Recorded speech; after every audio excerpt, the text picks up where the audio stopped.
Hello, everyone. All right, so we have a lot to do today because well, let me say this. All of the networking hardware is in this office right now. Matter of fact, careful with what is effectively a $1,000 box. So we have everything to try out and test today. Tier 1 and says end of line. Snowboard Monkey, thank you for the tier 1 sub and for 3 months there. So today we're going to go through and try and get RETSHIFT 1089 subbed as tier 1 and says nice. End of line. Redshift, thank you for the tier 1 sub there and for 31 months. We're going to try and get this set up and tested as much as possible today. And then what we don't get done today, we'll do tomorrow. And says find the network room. End of line. Final Knieve, thank you for the tier 1 sub and for 27 months there. I appreciate that. So, as Prime and says almost 2 years of pressing resub using Prime. Also happy mess everyone. End of line. Oh, that sucks, Chloe. Trains in the Attic, thank you for the Prime sub and for the 23 months there. I appreciate that. Okay, so let's go through what all we got. There's going to be some repeats in this and some not repeats because I just want to get this all cataloged in one spot here so you all understand what we have going on. This is coffee. This is what makes networking happen, okay? So, that's the most important part in all of this. I swear I read that as 100 gig networking and wanted to know what switch you found at the Goodwill to accomplish that CHER 100. End of line. I mean, FEELFLIGHT 82 5920 tier 1 and says end of line. Chlorocoon says CHER 100 if your networking is repeating. It must be TCP, not UDP. End of line. David, thank you for the 100 bits. Steel Flight, thank you for the tier 1 sub there and for 17 months of hanging out. And Chloe, thank you for the 100 bits. Some survivors work best when you give them a good crack. You saw they're like glow sticks, right? You got to crack it so that you get the light. That's how it works. Tier 3 and says, oh boy. End of line. Dogface, thank you for the tier 3 sub. Holy moly. And for 27 months. I appreciate that so much. All right, let's go through some stuff here. Speaking of Dogface, orange cables. All of these came from Dogface. There's going to be a couple of more of these in here. These are not intended to be used in the final setup. Actually, today, delivered to my house will be the final set of fiber cables from fs.com. These I'm using for testing just to have random stuff around because I have 0 fiber cables, so I needed something to be able to have around here. So there's a handful of these that we're going to be using for now because I don't have the other cables yet. So that's what we're doing there. Then we have this. This is a 40 gigabit QSFP DAC. Very short. Anybody know where I left my Omicroids at CHER 100? End of line.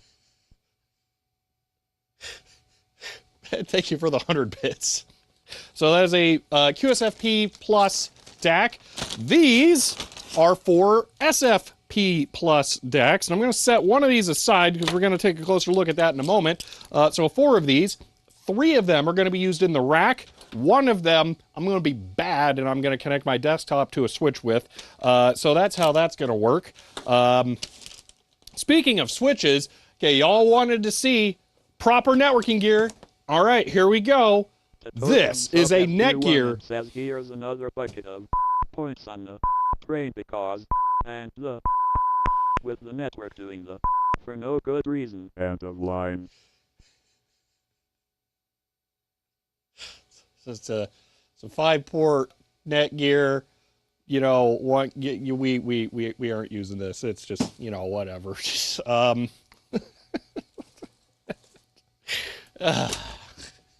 Taters Games, thank you for the tier 1 sub and for 33. Wow, you're gonna make me actually do this. So 33 months there. Oh man. Okay. This must have been an expensive cable. What cable? Oh, the 40 gig one? I think it was like $30 or something.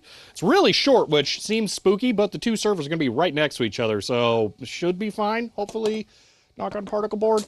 I grabbed some random Ethernet cables that are known good, just so that we don't have to keep rifling around. This is just a USB to RS-232 null modem adapter. I'm going to show something off with this, and I'm going to feel really happy, and I'm going to make Ben annoyed with this. So, then we have these, and these were really hard to get, because one of them arrived crushed and destroyed, and I had to send it back, and I was very annoyed about this. Long story short, though, this is a white box, and what this white box does is it junctions fiber cables. So fiber cables will go in, and then fiber cables will go out. And the way that I'm setting up my home network, there's going to be demarcation points where the cables will be detachable, so that I can, you know, not have single run cables going throughout the entire house that are unmanageable. I am trying to actually think ahead. So you can think of this as a switch that doesn't switch. So that's how that is. Just joiners in a box, effectively. So, hard to believe it's been almost 3 years? Yeah. Think you just ripped one of those Netgear switches out of my desk to replace with a Cisco? So, then... CHER 100 delicious fiber is good for you. End of line. SK Collab, thank you for the Colo. I don't know why I have such a hard time with your username. I would like to apologize. SK Colob. It's a very strange order of 13 months and says end of line. Consonants and vowels. You've made me annoyed just by mentioning it. It's okay. Microsoft said I don't mind it. Norton Goldstar, thank you for the Prime sub there. Are you Norton LG in a couple of years, or are you going to stay Goldstar? So you giving up on Google Fi and running your own fiber between home and the office tonight tomorrow? No. Still no good internet at home either. But yeah. Let's see, you got your own UPC, APC connectors in a row. Don't connect to UPC and APC, vice versa. It's going to be not an expert. I don't know. We'll find out. Anyway, we got 2 of these. These are dumb. I really wish I didn't have to buy these, but I do. So, yeah. So you see this nice fancy pants QSFP Plus 40 gig cable. Okay, we're going to make our own version of that using this in one of these, and we're going to make a QSFP Plus 10 gig cable. We're going to cut it down 1/4 of the speed, because I don't know, you'll see, it's dumb. But anyway, we have to do that. I have 2 of those. It'll make sense. I am very disappointed that apparently... Says Lucky 13. End of line. I'm very disappointed that apparently Nix can't do link aggregation to switches like that. At least I couldn't see how. Anyway, Philip, Andrew, thank you for the tier 1 sub there, and for 13 months. That's a 8 and a 4 and a 1. No, that's a 16. That's an 8 and a 4 and a 1. 13 months. Thank you. Okay. Realize the hyperactive Hype train is entirely your fault for skipping yesterday. Yeah, so we skipped yesterday for a number of reasons. One of the reasons was this bag was being delivered yesterday, and we kind of needed some of what came in this bag, as well as some other stuff. So it just kind of made sense. And additionally, it was only going to be a 2-hour stream. We have way more work than we can get any progress done in 2 hours. So it kind of just made sense to just skip it. So yeah. Are we going to chopping and terminating fiber optic strands? No, because I was advised heavily against doing that. So I just spent too much money on cables instead. All right. We'll look in this. You know what? We'll look in this first. All right. We got more orange cables from Dogface. And then we have Mellanox Connect X3, which are somehow not related to DirectX. But these are two 10 gig SFP Plus PCIe cards that are 4X slots, so those will fit nicely in places. The last, or I have the final thing from Dogface related to this project here. I have 3 pairs of SFP Plus transceivers, and I think that is exactly enough to do all the runs that I have planned. We'll find out. And then we have this. So I bought the particular SFP Plus NICs on eBay that I got because they came with these cables, but I'm now wondering if I got screwed on these cables. So I'm curious if anyone can just look at this and go, oh yeah, no, that's not that, or whatever nonsense.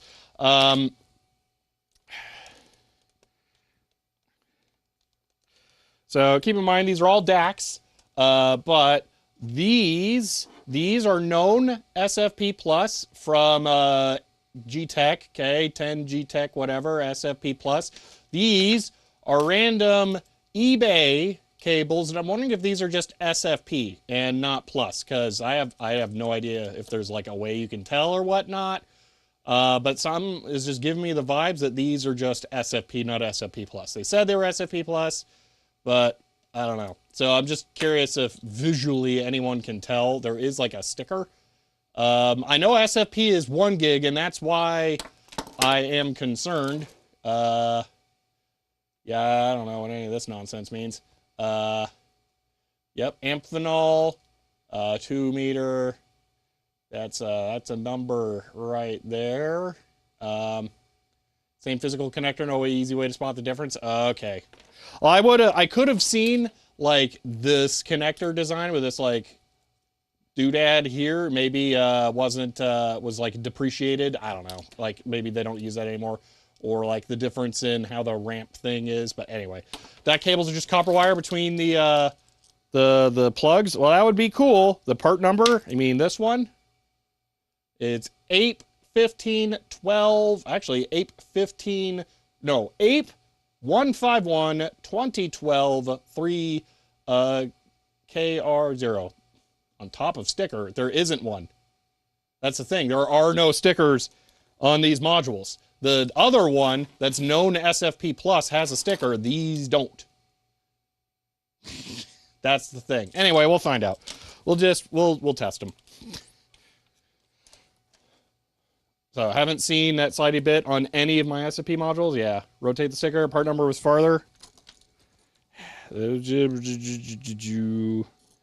it's really long and complicated. All right. Well, I'm just going to type it in chat because, like, meh. And then if I typed it in chat, I could just type it in Google and then I would know what it is. But instead, I'm going to type it in chat. 571540012. All right, have fun. That's what the part number is. Okay. So yeah, don't know if these are good. It's not super critical that these be good because I paid $1 for these cables each because there were 2 eBay listings, one with just cards, no cables, and one with cards and cables for $1 more. I figured worst case, get cables. They are 10 gig, score. Okay, cool. I don't actually need them, which is nice. So I have bonus SFP Plus DACs then. Okay. All right, let's get into the good stuff. So, first, what do you guys want to see first? You want to see a cable as expensive as a switch, or a switch as expensive as a cable? What do you want to see?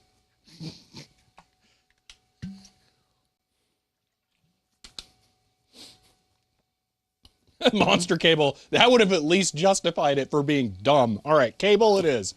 So, here we have an FS.com cable. Take the invoice out of here and just, you know what, I'm just going to fold that in half. Oh, it doesn't even show anything. Oh, that's nice of them. Okay. So, we have here a 30-meter OM3. Well, that's really confusing because it's 30M and then OM3. It's a LC UPC duplex thingamajig, okay? So this, I need this because this cable has to be able to withstand being stepped on in the way that I'm setting up my home fiber. Now, I was really hoping that, you know, armored cable would be strong, but I'm not really getting those vibes from this. So that's this one. And here's one of Dogface's like random cables. They're really not that different. So I don't feel like I got my money's worth out of this thing being armored. Yeah, that's the thing. It literally says on the jacket, armored. That armored. And I like how they spell with a U. So yeah, they're calling that armored. I don't know. Looks like the fiber we got from AliExpress. Yeah. I think they call it armored when they probably mean crush resistant. Yeah, I don't know. I don't like it. It's got a Kevlar wrap inside. Okay. It's got a Kevlar wrap. It's not totally armored. Yeah. Check bend radius. No thanks. I was really hoping that it would feel like it was made out of like 2/4-inch PVC water lines. Like it would be really, really tough, but apparently that's not what people want with this kind of thing. So yeah, I don't know. It may not be direct berry rated, Wizard Tim. There might be a difference there. So, I don't know. So John, don't worry. For things that are actually doing NVMe, we have a 40 gig QSFP. We're not doing 100 gig because I don't have an unlimited budget. But yeah, so this cable, we'll probably test this today, but we don't have like an actual use case for this today. Just kind of wanted to show it off because it's like ridiculous. Yeah, NVMe. What do you think that the Gigabyte server that I did the Noctro fans in uses? So yeah, there's the FS.com fancy pants cable. Anyway, I got way more fiber cables coming from them to do all of the other runs. So it's because millimeter is generally inside. I don't know.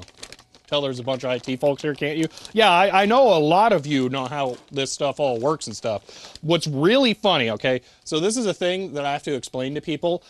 I know that the majority of my viewers are people who use modern technology frequently and have a fleeting interest in vintage technology, whereas I use vintage technology frequently and have a fleeting interest in modern technology. So it's this really weird, like, crossover. When I go video cables, because they are video cables. FS advertises helical steel armor, provided additional crush and rodent protection. Okay, well, that's good, I guess. All right, I'm on your side of things here. Yeah, it's you might be surprised how many people who are into vintage computing are just like modern network people. All right, now we got two switches. Pandemic was like 40 years ago. I am only concerned about the YouTube VOD being automatically flagged with the blue banner and then being like shadow banned. That's it. That's all I'm concerned about. I don't really care about anything else. I'm just going to call it like that all the time. Okay, would a laser pointer wreck the fiber cable? No, definitely not. Anyway, all right. Trying to think of what we want to look at next. You know what? We'll save the best for last here. Okay, so forgot your simulcasting? Yeah. So we have this. Okay, so This is one of those products that there are many versions of and that you can get very, very cheaply and affordably. I did not go that route, which is a real shame because I needed a lot of them. So, these are SFP Plus to 2.5 gigabit unmanaged switches by QNAP. Now, QNAP sounds like one of those random China, like get a LLC to sell your, rebranded garbage and on Amazon brands. This is a real brand. Bits will make up for this CHER 100. End of line. These are $80 each. That's okay. So, but thank you for the 100 bits there, David. So yeah, I needed 3 of these because one of these goes in the editing workspace where my desktop is. One of them goes where my laptop is, and one of them goes where the internet comes from because it cannot be located where the servers are because it's just. But anyway, so QNAP is a real brand because I did not want my network cards to catch on fire. And I read a lot of really sketchy things about the garbage versions of these, and I figured the QNAP one might actually be good. And these are apparently so good that they have 60 gigabits per second switching capacity, which is insane considering what ports they have. So this should be an actually good one of these. So I'm really excited about that. The only downside is it's not rack mountable. But yeah, so I have 3 of those, and here we go. Here's what they get used with. The MikroTik. Here we go. So this is going to be the beating heart of the network. They're also not 1U sized, actually, Helen Croft. They're a little short. So this is a MikroTik. I don't know. They got dumb model names. It's a 8-port SFP Plus fanless switch. So, yes, this is fancy pants. You know what's really funny is I'm used to reading something like this. So 12 to 57 volts. And thinking, oh, they just have an LM7805 on there for that, or in this case, an LM7812 or something. But no, that's just because it's 56 volts for PoE, I think. That's right. This thing is so low power, it could be used off of PoE.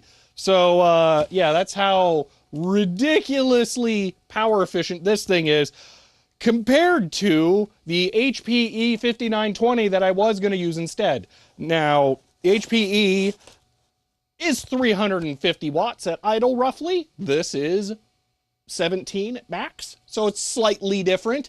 This has an 80 gigabits per second switching capacity, though, as opposed to the HP that has 480 gigabit switching capacity, but I also don't need that. Now, I want to bring this back and, mention here, 60 gigabits per second switching capacity, 80. That's weird. I don't know. But yeah. Yeah, the HP is stupid power hungry. Anyway, so this one actually is rack mountable. So we will be rack mounting this today in that. So yes, I do have to spoil. I've already powered this on and worked on it because I needed this to have SWOS, Switch OS, so I've already changed this over from Router OS because I didn't want to deal with potentially having to download gigabytes of firmwares or whatever nonsense, so I already did that at home. So I have powered this up and configured it. I just put it all back in the box so it'd look all nice and fancy. So, can we see what brand of caps is in one of those? No. See, that's seriously impressive. They can do much switching off of PoE with passive cooling. Yeah, I know, right? It's insane. Also, their directions suck for what they come with, by the way. And because this is kind of funny. So because this comes with a router operating system out of the box, there is a sticker on this paper on the other side that has a pre-configured unique password to get into the admin interface on this. When you install SwitchOS, it's just admin and then blank pass. It's hilarious. Anyway, let me show Ben, while he's here, the power of the no modem USB cable, because MikroTik is apparently incredible and like the best company ever. And when they give you a management port, it's just a serial port. And this is where this cable is incredible. You just plug this in and that's it. That's all you need. And that's why I love this cable. So yeah, this is fantastic. So we'll be using this to get into management if we need it today. I don't know if we will, because we will be able to get into the web management on this. But yeah, I really, really like that serial port setup. So that's what all we're working with today. Actually, kind of surprised it doesn't come with SwitchOS installed Router OS purely for obscure tax tariff reasons. Yeah, that would be weird. That's how it tends to work these days. But yeah, so that's what we got going on. Now, I want to show you one other thing. I was working on trying to make more cable runs this morning before stream, and I succeeded in making one. So, you know, progress. But I did actually get all the other cables cut. I was just trying to do it in bulk. Anyway, I had an idea because I lost one of my, you know, Ethernet cable tool tester thing ends, so I can't test if the cables are good. So I was like, you know what? The switch should have loopback detection and like whine and complain if you plug it into itself. So I figured, oh, I'll just plug in the switch to itself. So I don't know if you can see the lights. So this one just lit up when I plugged in. It's this port looped back through this, so it's still lit up. Perfect. I'm going to plug this one in, which is this cable, and it did not light up. And I'm wondering if I screwed up the cable somehow, which will suck. Or maybe it's in some kind of mode now where it's like, you're an idiot, why are you plugging me into me? So we might have to fix one of these cables, I don't know. Because one of them might be looping back correctly and the other might not. I don't know. So that's where we're at. Also, you'll note here, those are HDMI keystones. I realized I could just install HDMI keystones on here, have HDMI ports come out the front, slap the next dock on top, bam, there's video. Both of the servers I'm going to be running in here have front USB ports, so I can just connect the mouse keyboard through the next dock to that. That will be sweet. Okay. Spinning tree, turn off the port, loops, bad. Yeah. Puts cable tester on pile to donate to Shelly. See, the insides of MikroTik could be water cooled so easily. Why? It doesn't even need to be air cooled. Love the fan guards. Thank you. The fans are actually completely new to that thing. It did not come with front mounted fans. So, all right. That was a fun way to find the caused an unmanaged switch to crash by accidentally looping it. Oh my gosh. The QNAPs will actually, here. So, fun fact about these, that is a loop detection warning light. So these, even though they're unmanaged, they will do loop detection. Again, I wanted not garbage hardware for this setup, so I spent money on not garbage things, which hurt, but I'm hoping to get what I pay for. So, all right. Making sure everything works. Oh yeah, I didn't mention this. So,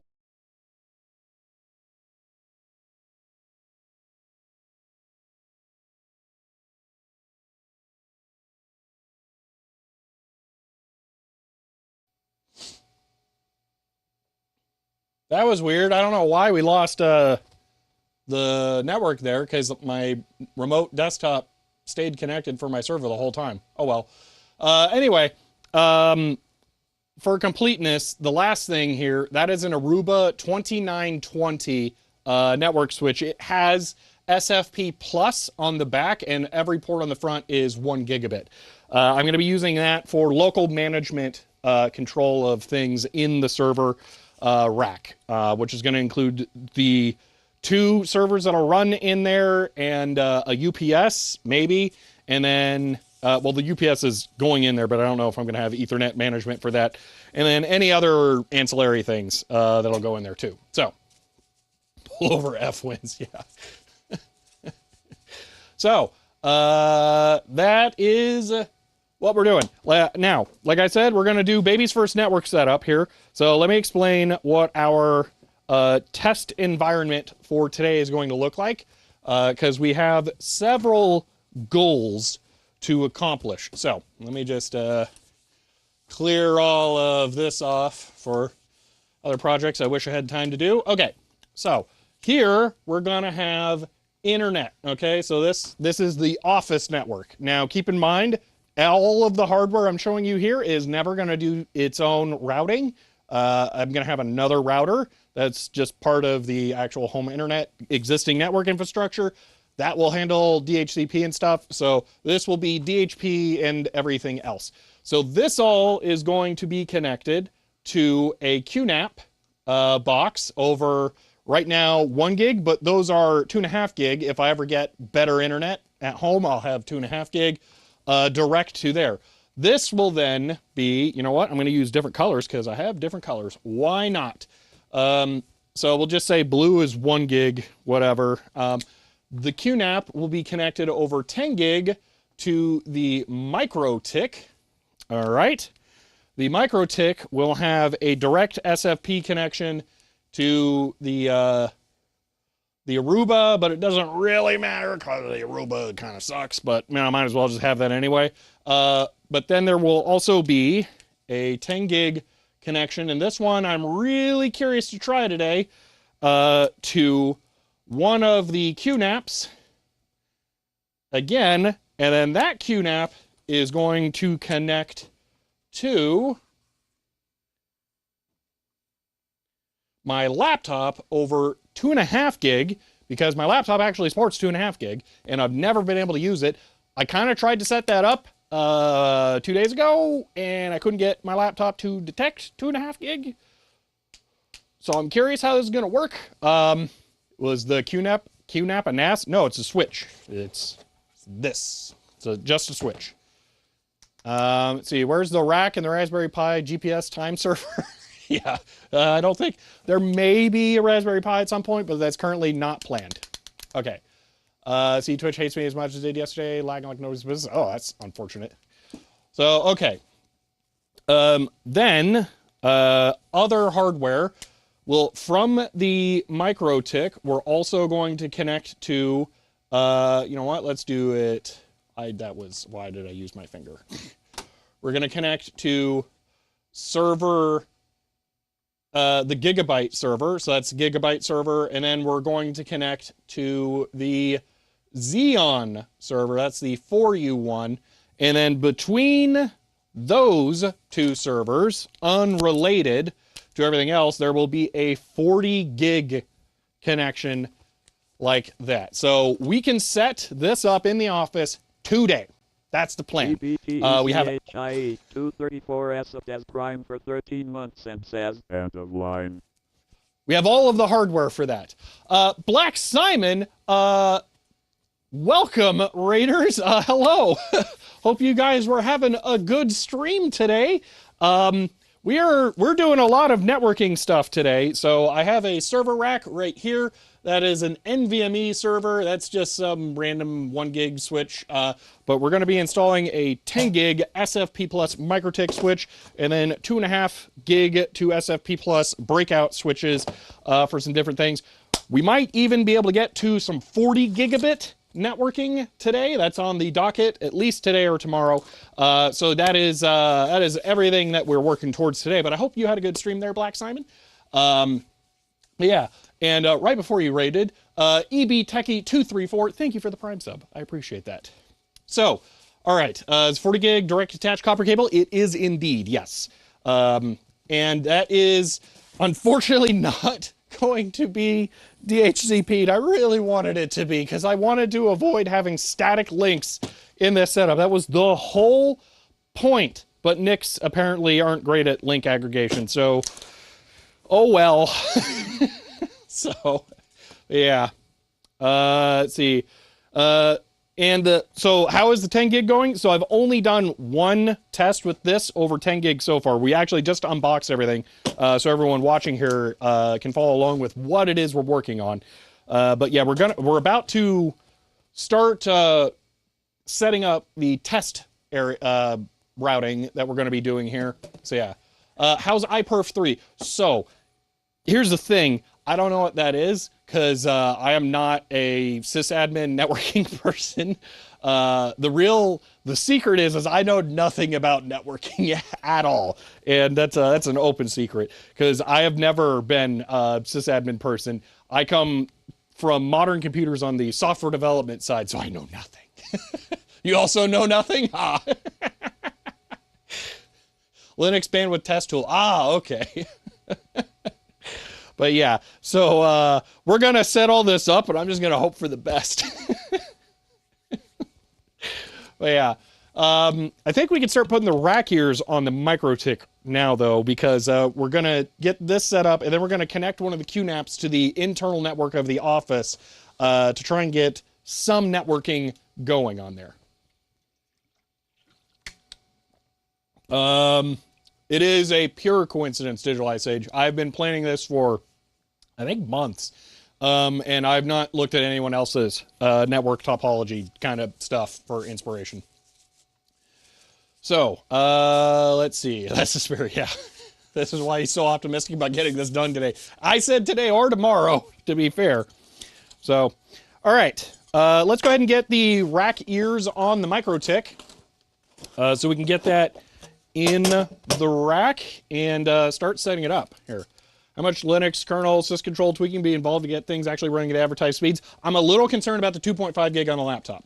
So for those of you who may be just now joining us, one of my goals with this is that I have a laptop that I do some video editing on, and it has a 2.5 gigabit Ethernet port, and I have 2.5 gig switches that I'm hoping to connect to it. But I've never been able to test 2.5 gig on Linux with it, which is the only way that I use all of my computers. And I don't know how to set that up. I tried connecting these two together and then doing like a local network thing at home before all this, and I connected it to the laptop and only reported 1 gig, I think. Again, I'm bad at this, so we'll see if we can figure that out. Can't smell the coffee from his stream. At a level of 1 to 10, what are the chances you crash your internal network? If you're asking what are the chances that I break stream, 0, because the stream computer doesn't run on the internal network. So everything else can crash and the stream will be fine. I have 2 internet sources here, essentially. Should bless you with an NVMe EBOF just to really make you learn networking. I have no idea what that even is. Is there a server running right now? What's it whining in the background? That is the Aruba switch. I could actually just turn that off because we don't need that right now. So, yoink. There we go. Stream will crash for completely independent reasons. Yeah. Blowing a breaker. We're not going to use that much power. That's part of the reason why I bought this, because the switch I wanted to use was going to use 340 watts. Ouchie. So, but all right. Fun fact, this says it can run between 12 and 57 volts, and they provide a 24-volt power supply. So, there you go. Let's see. Well, slow down, Shelby. We're only 40 minutes in. We shouldn't be actually doing anything yet. Yeah. So, all right. I mentioned that I set this up at home. I used the MikroTik for a test. No, it was fiber. Lopta. It was only fiber. It was just also capable of switching 480 gigabits per second because it was 24 port SFP+. It's a ridiculous switch. Yeah. So anyway, I set this up at home with the ears on backwards for how I want to run it, because in the rack over here, I want Ethernet links on this side and then fiber links on this side on the probably single Keystone panel we'll be able to get away with. I'm pretty sure. So yeah. Well, one ear is big, the other is small. So it pushes it over to one side. It's not small enough to fit 2 of them in there, unfortunately. Not that I need 2 of them. I am going to nearly max it out. but I'm not gonna be like maxing out the switching capacity all the time. So non-symmetric ears, I actually don't mind in this instance. So yeah, all right. I need a screwdriver. You know what? Don't I have the stubby one over here? Or is it off on other adventures because I've been doing too many things? You know what? I think it's out doing other stuff at the moment. Let me go find the screwdriver. There's one. Okay.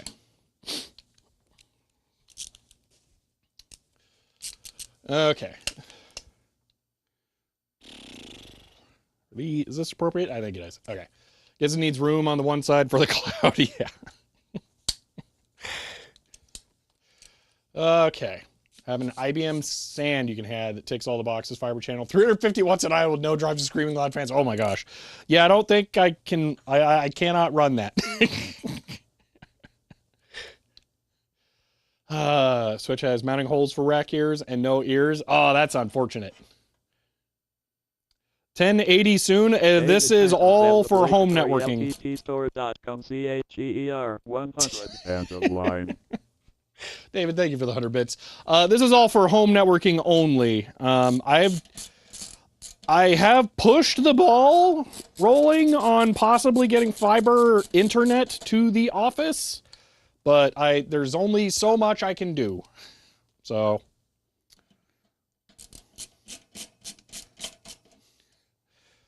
yes, theoretically someday it should be possible. I'll phrase it this way. There are things, okay, I'll say this. The permits and paperwork are not filed for the office to have Google Fiber built out to it. So, there are a couple of steps that need to happen for that to happen. But I have done everything I can on my end to encourage Google to file for the permits. So, that's where I'm at.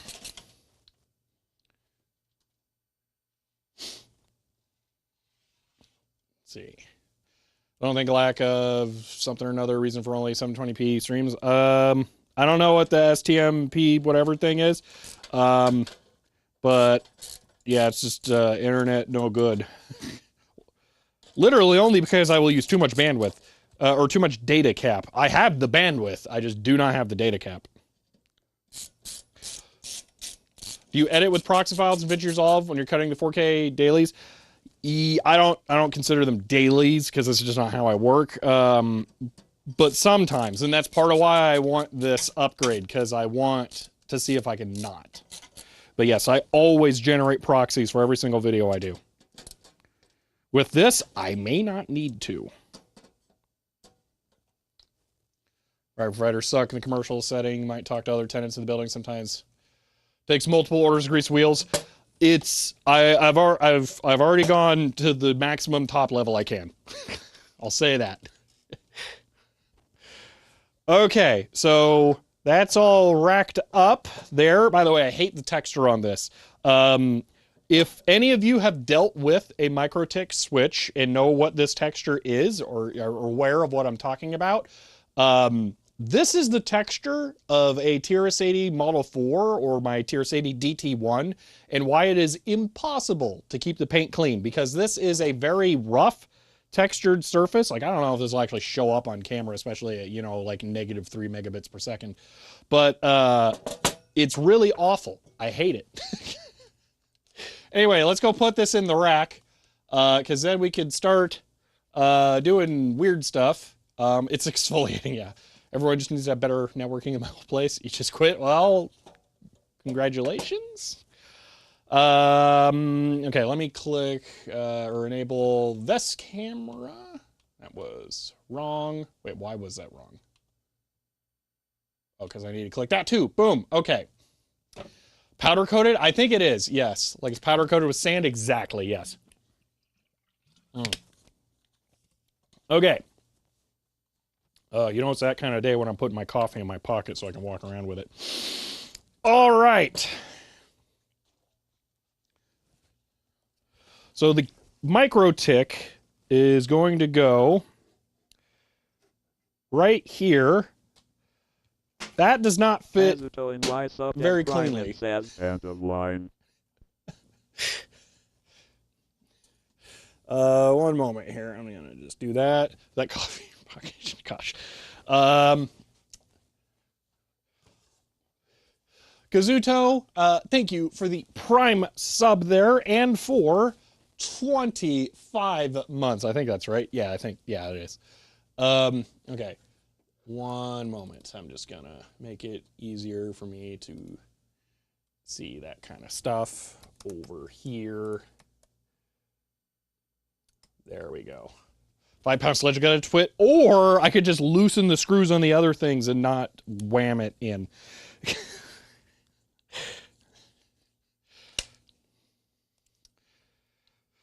Okay.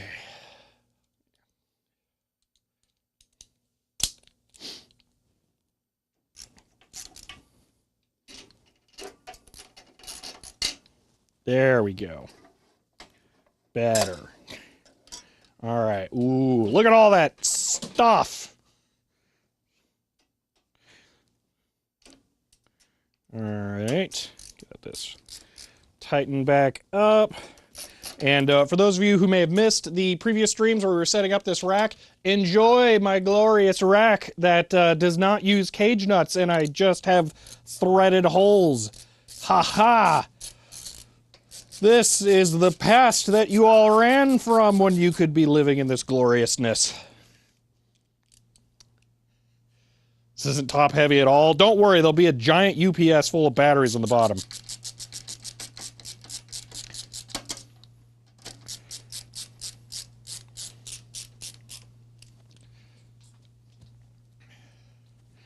All right. Additionally, that stuff's not that heavy. So, and it won't be rolled around like ever. Where do you think I'm going to roll this? When I move this home, I'm going to take literally everything out of it. So, we're going to run our first DAC cable. Actually, the first thing I'm going to do, unplug the power strip that's currently plugged in. That way this thing is mobile. And I'm also going to plug in the Ethernet cables that are run so they don't get caught under the wheels. There we are. Okay. So, this is only for home, yes. Will you do a failover, Wi-Fi router, bring internet from... I don't know why everyone thinks I live within, like, walking distance of the office. That's not how America works. In America, you live in one place, and then you have to work so far away that you must drive there. That is 100% how it works every time. All right. Boom. Networking. Like the Iraq doesn't eat cage nuts? It's awesome. Let's see. So I'm just going to run the DAC cable through the rack. And what I'm doing here is there are SFP Plus ports on the back of this thing. So I'm going to run one cable to that. I'm going to cable management with a twist tie now I'm thinking about it. I just dropped all of those.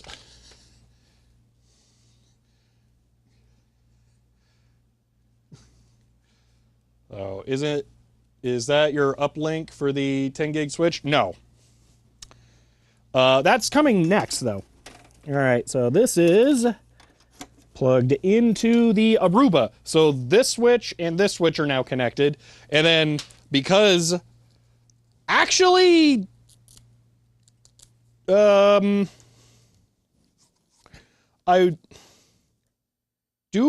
want the management port plugged in as well now? Because I'm not 100% sure now.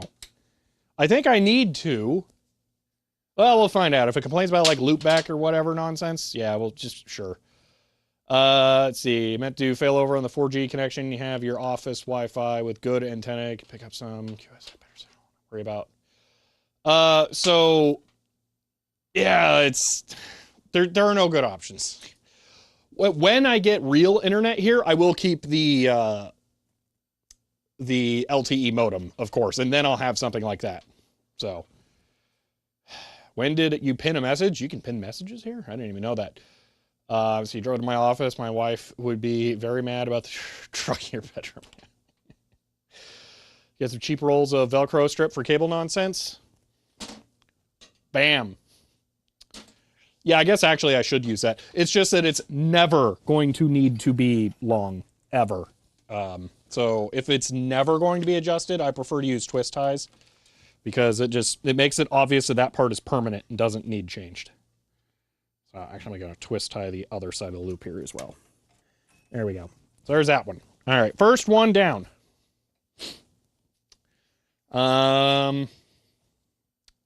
Okay. Now, let's do our first fiber. Okay. So, I'm going to point this up a little bit so you can see the QNAP side of this as well. Didn't know you could pin a message. Yeah, I had no idea either. Okay. Camera does not want to work with me. Enjoy my, I think it's like a $50 water bottle now because people just decided that they wanted to pay more for water bottles after the whole dumb Stanley Cup thing. But this was literally $5 at Fry's Electronics when they existed. Okay, one QNAP. Oh, wait, I should plug in power for the MikroTik. Let me figure out how I'm going to do this. So, Rowdy power, can go here, and it's got a cable management squiggle. I'll stick the cable in the squiggle, just for giggles. And then I'm going to run it. Actually, I'm going to use some of the Velcro straps here. I'm going to make a loop over the rails for the server on the rear support rail, and that'll make it so the cables don't fall down. So.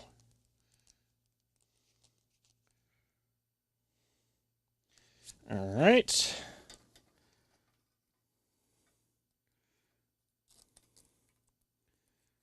Okay. You know what would be cool is if I was smart enough to not close it before I ran the power brick portion through. Okay. There we are. Let that droop down. I will have to better manage this later because I don't want to waste like a whole outlet slot and a half with the this thing. Oh, you know what? It may not block the one next to it. All right, well, I'll find out if that's that bad later. Okay. That has power now, so now we can do the QNAP. Now, the QNAP, there will never be a QNAP in this, because that's the whole purpose of this and that, because everything in here should either be 10 gig or 1 gig. And the 1 gig stuff is just like management. 10 gig stuff does work. So that's how that is operating. So the whole server 120 volt. Yes, the whole rack is 120 volt because, I mean, it's running in my house. So we're gonna do, I hate that power plugs into the front in these so much. If you're gonna have a front power port, you need to also have a back one. Just irritating. Okay. So I'm going to grab one of the longer test fiber cables I've got here and a pair of transceivers. And we're going to run this for our first test of fiber. Let's see. No auto transformer for you. I'm not sure what you mean.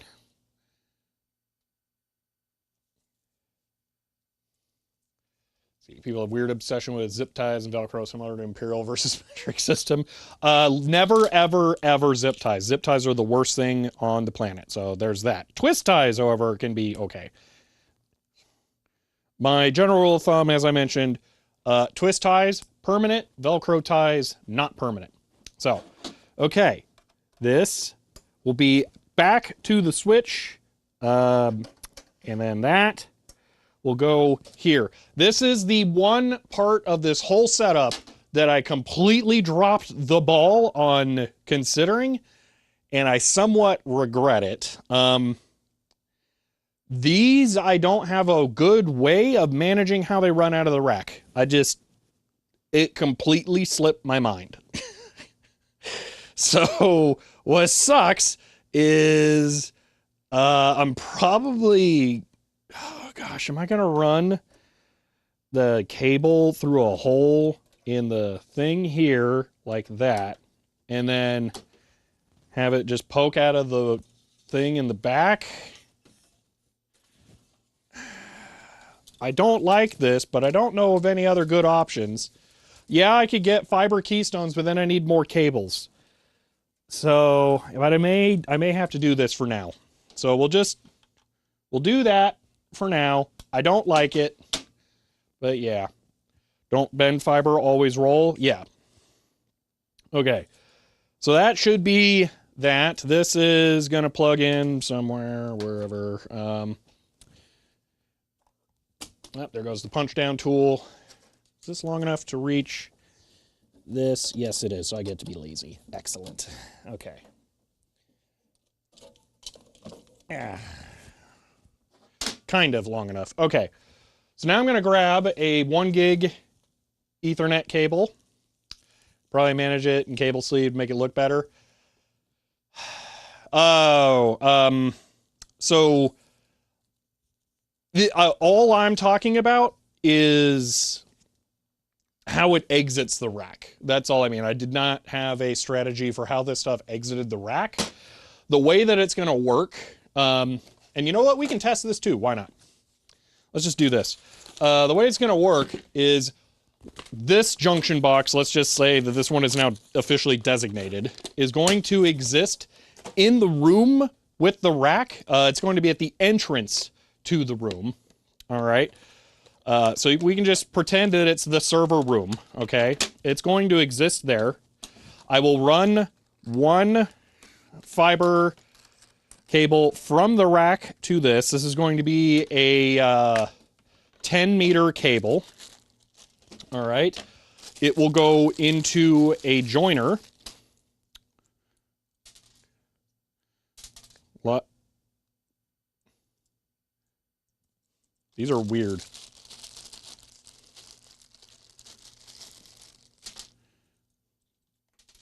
Apparently, you need 2 of these. Like, I don't know how this works. How are these retained? What?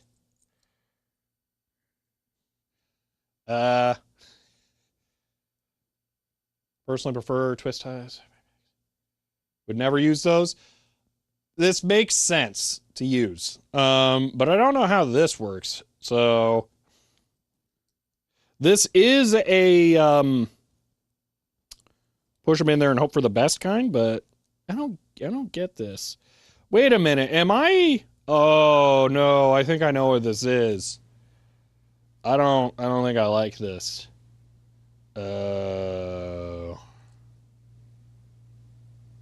No, I don't like this. Well, that sucks. These are going back, I think.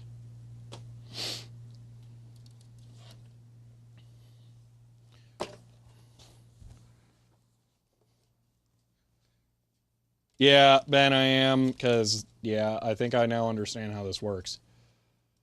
So I have the dual cable thing here, all right?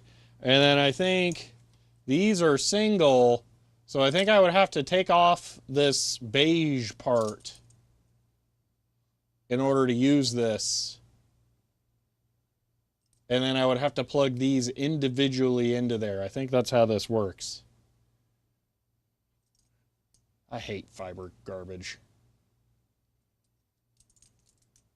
Okay. Well, that sucks. Great. What really sucks about that is that I've already had to return one of these for them just having broken it. Now I have to return them both because they're just useless. Great. Stupid fiber stuff. Gotta be all weird.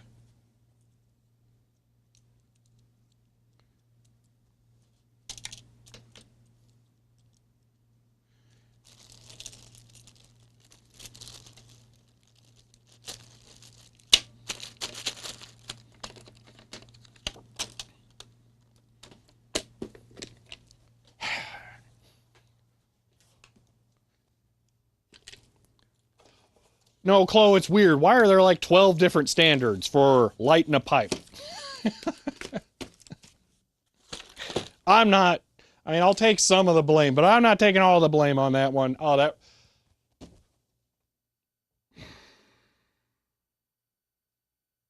that means I cannot do, dang it.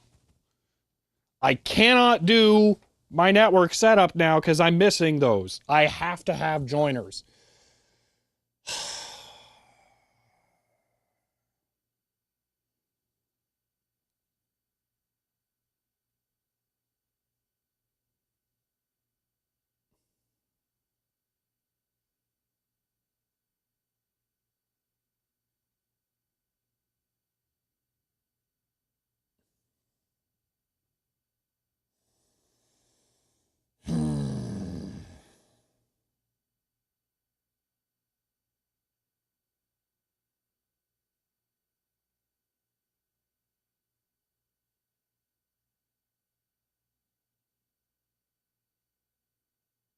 Jason5 THE4S2 says CHEER 100. I'm freezing my bum off. I can't think straight. Bananas. End of line.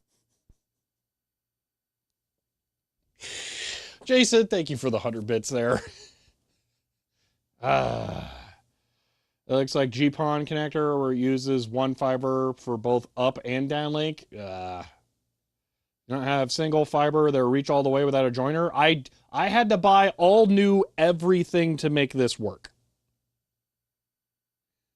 So in my defense, this claims that it would support those. Maybe there's another green block thing in there. Maybe there are other ones.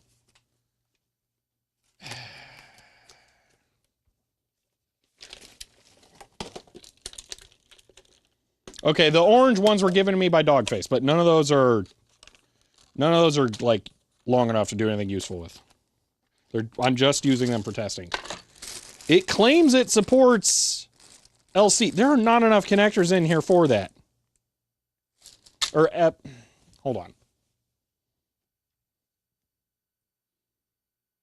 FC. Oh, LC. Stupid fiber. Grrr. This is why I don't do networking. Networking's dumb. All right.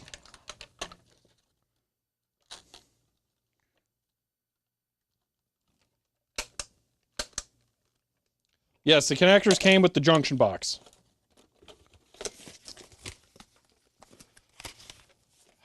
No, they're the same. I'm not opening the other one.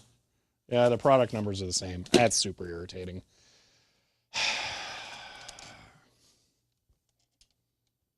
Yeah, I know, Ben. I just didn't realize that anyone was using anything else, but whatever, fine. Stupid fiber. Well, at least it doesn't matter. I'm glad I went to test that now. So now I know I don't have everything I need. Thought I did. Okay, so we're just going to go with this. Just hope for the best. Yeah, you guys keep mentioning this as orange. Is this like OM -2 or something? Like, what does this matter? Like, let's see. Does it even have stuff printed on it? There it is. This is optical fiber cable, 1.8 millimeter, good for 75C. There's a tag on it that says how long it is. That's weird. I don't see an OM number rating though. All right.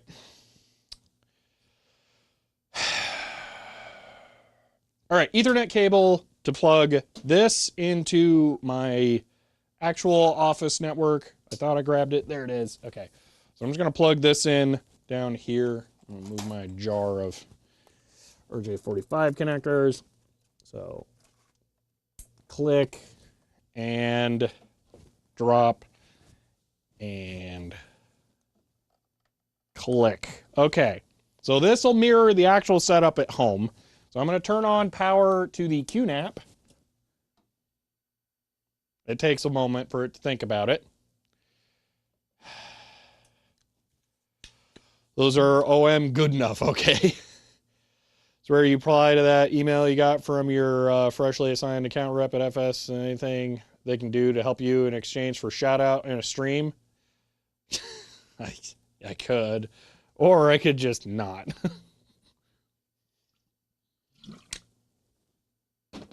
Ugh. I hit the minimum value for free shipping because my stuff was very expensive. So they're multi-mode, not single mode. I don't know. The cable's orange and one of the things is beige and the other one's yellow. That's all I know.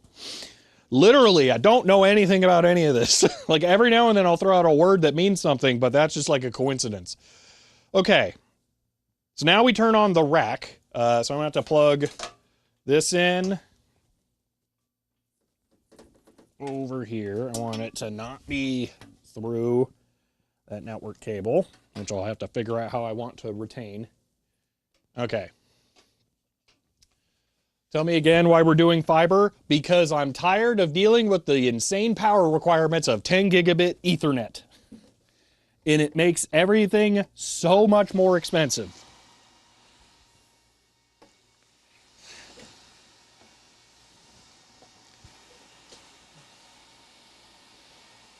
Why not a DAC? This could be a DAC here in the test, but we're doing fiber because in the real setup it will be fiber.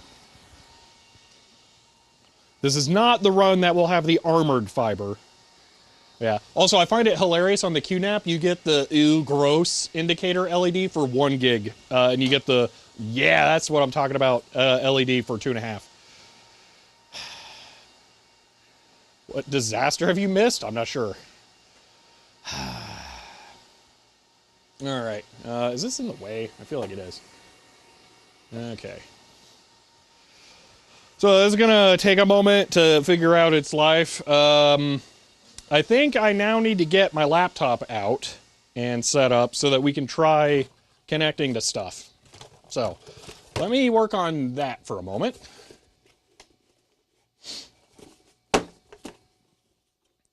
Well, the good news about the full home installation being delayed is that I need to record a video about it first, and I'm going to do that here before I take anything home. I may actually bring the Xeon server here to film that. Oh man, it looks like that's now like a 2 or 3 gallon coffee bottle. That would be nice. I would like that much coffee. AARATAUS 82S of Tier 1 and says it looks like my technical lease has been renewed yay 25 months. End of line. Cartaus, thank you for the Tier 1 sub and for 25 months. I appreciate that. This fan shrouds look sweet in the red and orange cables. I love the color so much. But yeah, I'm going to have to buy a different junction box that actually works with the cables I bought. All right. I'm going to put the other QNAPs on this computer, which will be playing the part of the Xeon today if we actually make it that far. All right, where's my laptop power supply? Because I actually need that. Let's see, it's not there. It's not there. There it is. Okay, hold on. I got to walk all around. Somebody put a giant server rack right in the middle of the room where you're supposed to be able to walk, and it makes it kind of difficult to get around here now. Yeah. Ooh, let's not move it.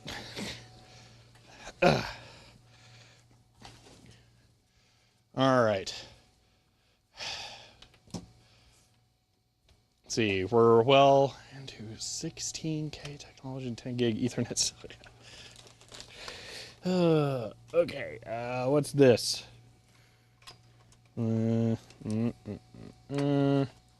This goes to stuff I don't need. Okay. Or we could splice new connectors into fiber. I think not. Considering the only way I could possibly do that is by melting the tip with a soldering iron and just jamming another one on. Fiber into my home. I do not have a fiber internet service provider available at my house. No. If I did, I would, but I don't, so I can't. Okay.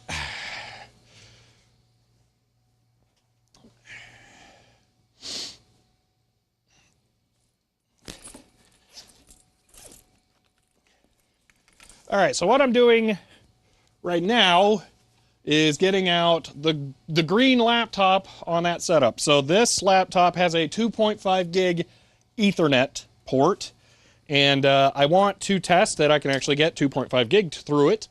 But right now, I just want to make sure that we can do management and stuff with the switches. So that's a goal. So I'm just booting up Linux on here, and we're going to work on that. Why is 10 gig still expensive? I think it just sucks. I think that's the problem. 10 gig Ethernet copper sucks, and everyone just switched to fiber because it uses so much less power. I think that's the problem. I have a USB extension cable conveniently stored on the floor there. Fiber for the home network, rather. Willie Ken, what you need to know is the word internet is not involved in anything I'm doing. Intranet is all that matters here. I'm only interested in computer-to-computer communication speeds. Wow, that's a tongue twister. So my internet speed is not a factor in why I am doing any of this.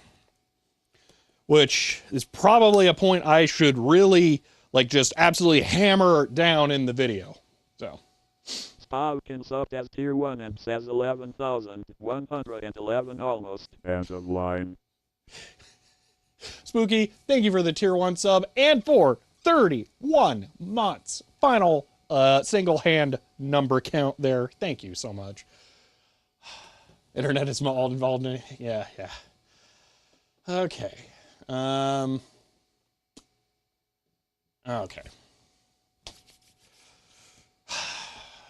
I need that 5-gallon coffee bottle over here. Because, this is one of those things where I want to complain about it, and then people are going to tell me this is how you do it, but then it's like, it never actually works. It doesn't matter. Or they're going to say, why are you using that? Because that sucks and you shouldn't use that. So instead, I'm just going to say, I needed to kill a couple of seconds here while my laptop realized it wasn't connected to my server at home. Okay. And now I need to wait a little bit more. Nope, here we go. I'm good. Alrighty. So. I think I still have RTMP going, or as an option. So I can do video capture over to there in a moment. What am I doing right now? Oh, you know what? Yeah, we need, I do need video capture working. One moment. Let me make this thing video capture safe, and then I will get started here.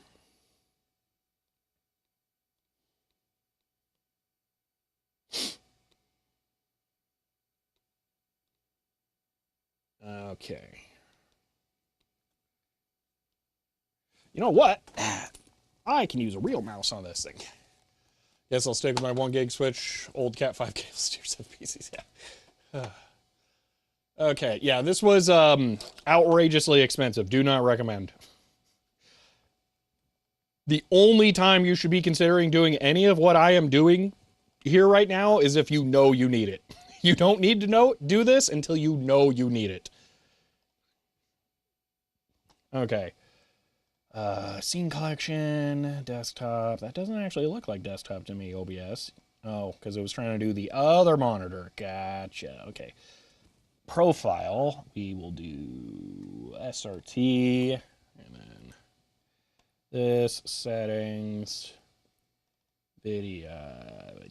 Sure, 1080p. It's not like it don't matter. Recording. Okay. And then we're not actually going to the server. I need to set up the SRT thing, SRT in. Okay. Current plan, magnets and nuts tied to lengths of string. Yeah. It's like myself and fish tape through the holes, man, the walls. Yeah, those junction boxes actually came with one of those like eyelet drag doodads for doing this, like correctly pulling things through walls. 192.168.1.26 or 246. Okay, that port really long. Okay.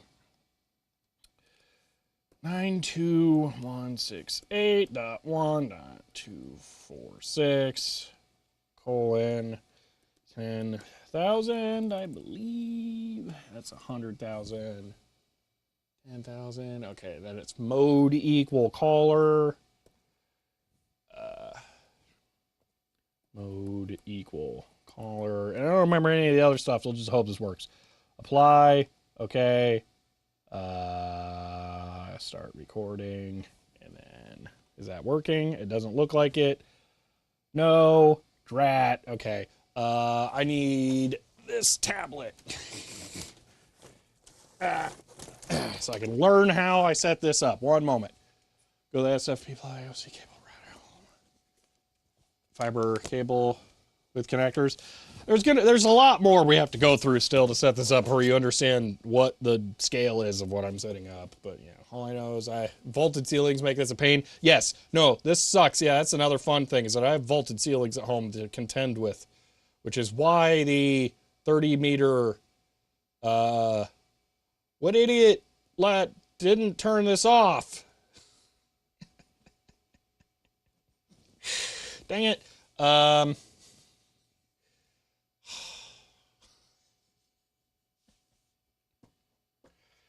Okay. That's a power button, right? I'm pretty sure. Yeah. What do I have going on over here? Do I have a splinter? Yeah. All right, one moment. I need to get a power supply for this so I can turn it on so I can read one text input field and then shut it off. So give me a moment.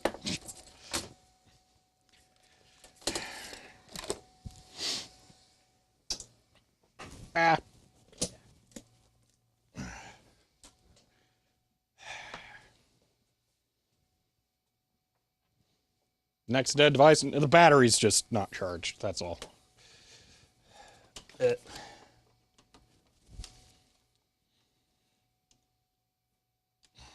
me find that idiot you kicked her butt. Yeah, definitely. All right. Plug in charge port. All right.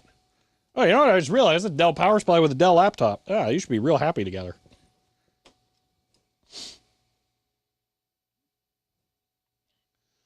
Pull the skirting boards and put the cable in the channel behind them. That's an interesting idea. That would not work well. The house I'm in, it was so poorly made that I feel like that something would go wrong there. It would be a bad time.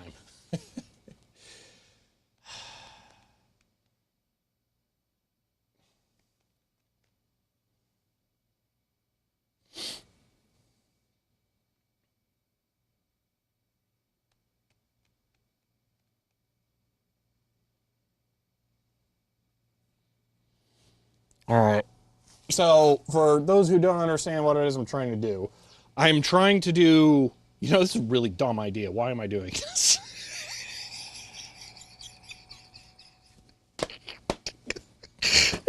As soon as I went to say it out loud, I realized how stupid this was. I was going to say, I'm trying to set up SRT streaming from the laptop to the streaming computer so that I could capture the video over the network without having the cable attached for HDMI. And the whole thing that I'm trying to do here is make the network work on the laptop. So I'm going to be breaking the network connection constantly. So I have to do HDMI capture. There's no other option. If I try to do network capture, it would just be disconnecting constantly.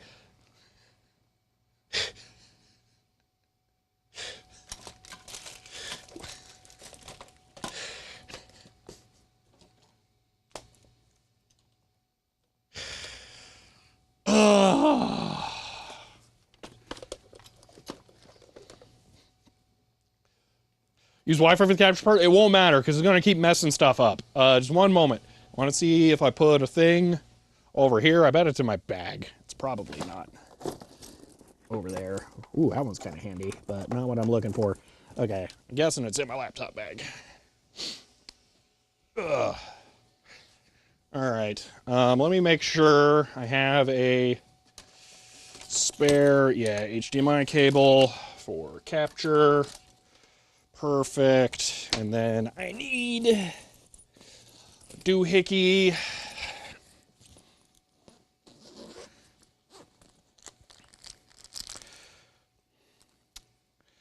Boom. Oh, I grabbed the weird one. Does this even work? No. Hold on. Okay. I connect and disconnect HDMI cables from my laptop almost every single day. So in an effort to not destroy the laptop, I use magnetic couplers. So I needed to grab one of the magnetic couplers for HDMI so that it would work. Okay. So I think, oh my gosh, the text is so big now. Because it switched to HDMI or to 1080p. Let me make sure that it actually did this correctly. And then I'll push the button. Display. Yeah, that's correct. Okay, here we go. And capture. Alrighty, let me disable the webcam. Boom. Okay, here we go.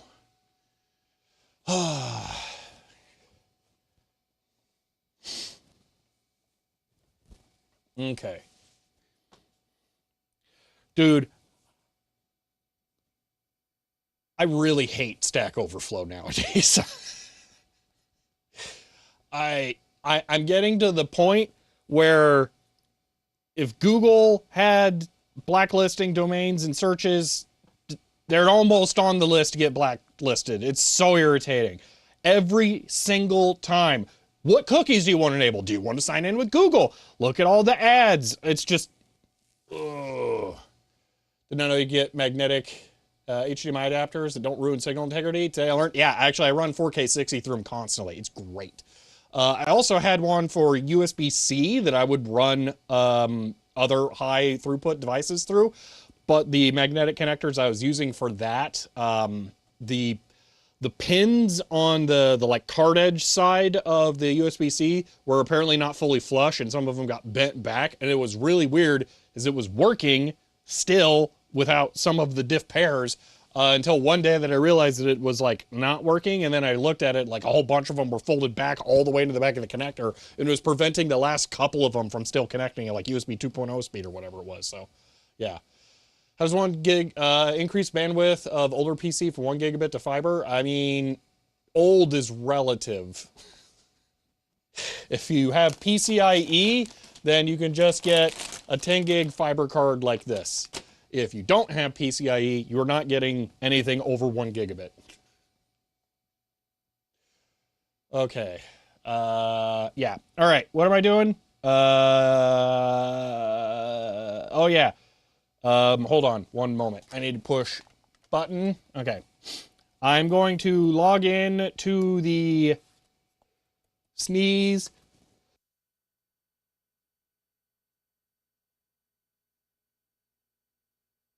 Log in to the Ubiquiti modem router. One moment. It's having a good think about it for some reason. You have to log into my sneezes now? Yeah, it's really annoying. They just sit there with all the pressure until I like give it the full auth credentials. It's the one thing I'm thinking about getting a YubiKey for, because if I could just plug that in, it would go so much faster.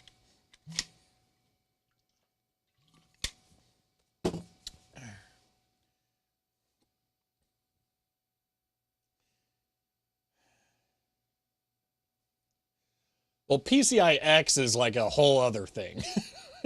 I have some PCI-X hardware. It's weird. Okay, why am I not getting through to this thing? Oh, because I'm not...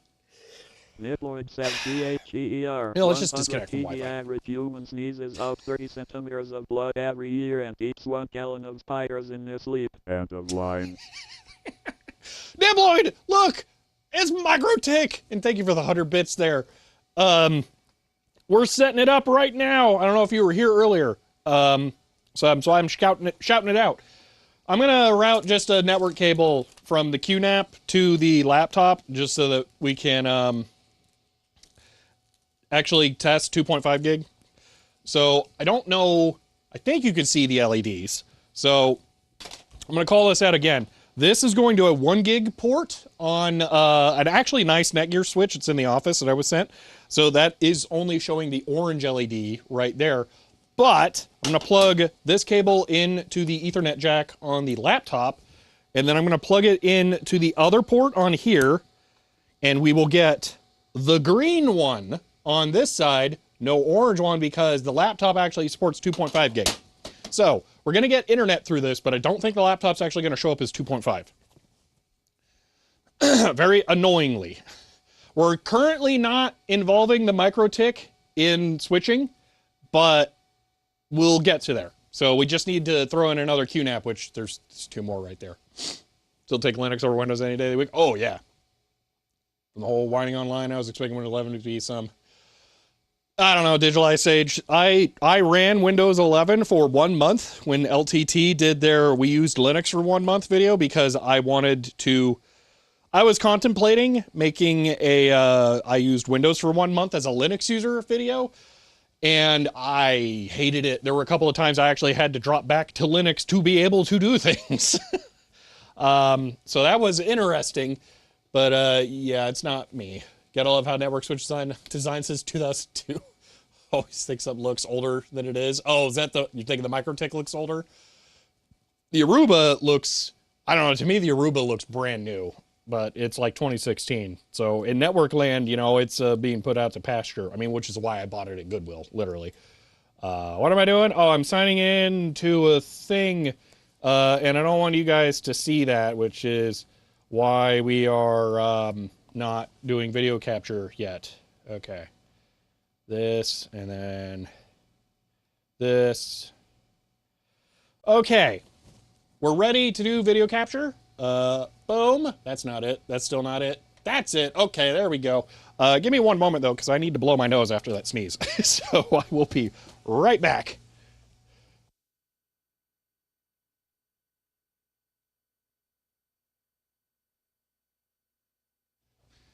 Okay, wow. Blah, blah. That was one of those nose blows where my ears are popping. Blah, blah, blah.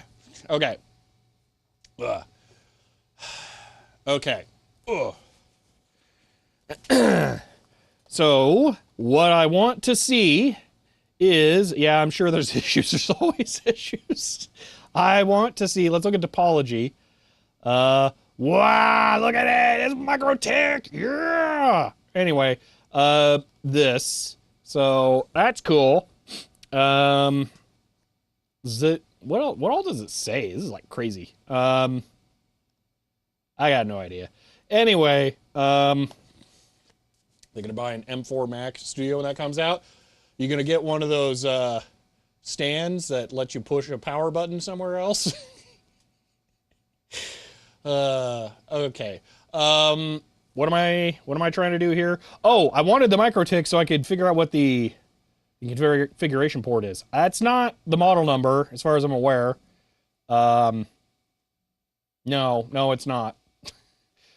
But what's the 192.168, blah, blah, blah, blah, this. Okay.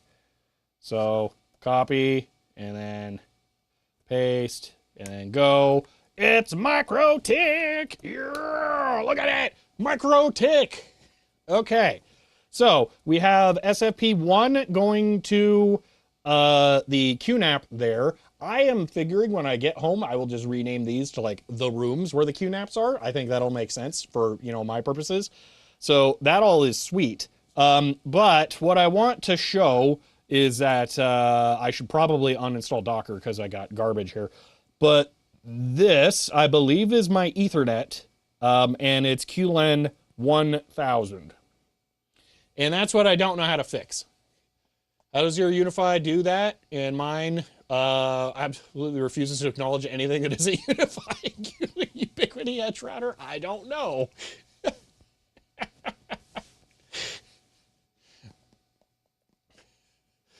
Why do I need a cloud account to sign into the controller of my own network? Yeah, it's very annoying. So I'm going to pop that console over there. So yeah, but that's, I don't know how to solve that, which is super annoying. Let me clear access to this. One moment, I want to try something really quick, like, yeah, I'm glad I did that. Okay, we're going to go here. And then I'm just going to do this and this. And you know what? That's fine. Okay, so back to here. Okay. QLAN is not link speed. ETH tool. Oh, okay. Well, that'll be helpful. ETH tool. Who would have that installed? You would have to do networking stuff to care about that. Sudo. That's not sudo. Sudo apt install ETH tool. And I'm typing a password. Okay.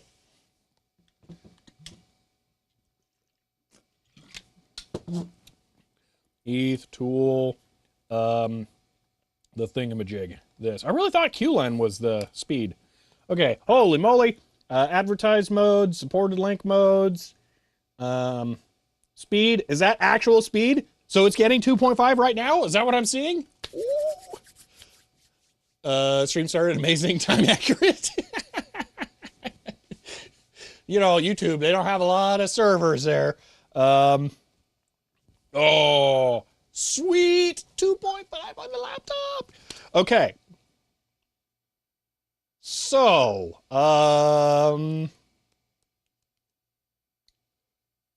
we can do 10 gig by powering on, no, we don't have 10 gig fiber to the home. Lucifer, Sam, this is only for intranet, not internet. It's only for in-home networking. That's the goal. Let's see.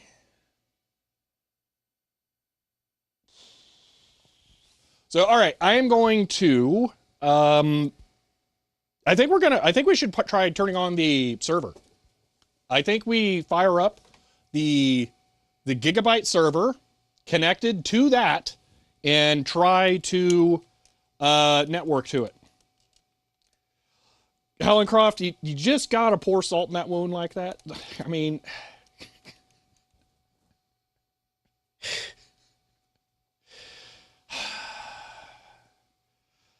Old Master, playing GameCube games is a great way to forget about your garbage file browser, but like, I don't know.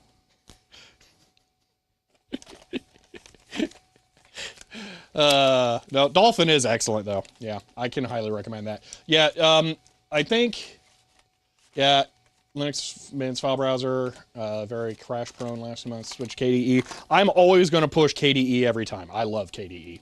It's the absolute best. All right, so here's how we're connecting to the Gigabyte server here. So this is a QSFP plus to SFP adapter. So for reference, this is a QSFP DAC cable. It's a big old chunky connector. The thing is the size of my thumb. That's insane. That's a plug for networking. Ridiculous.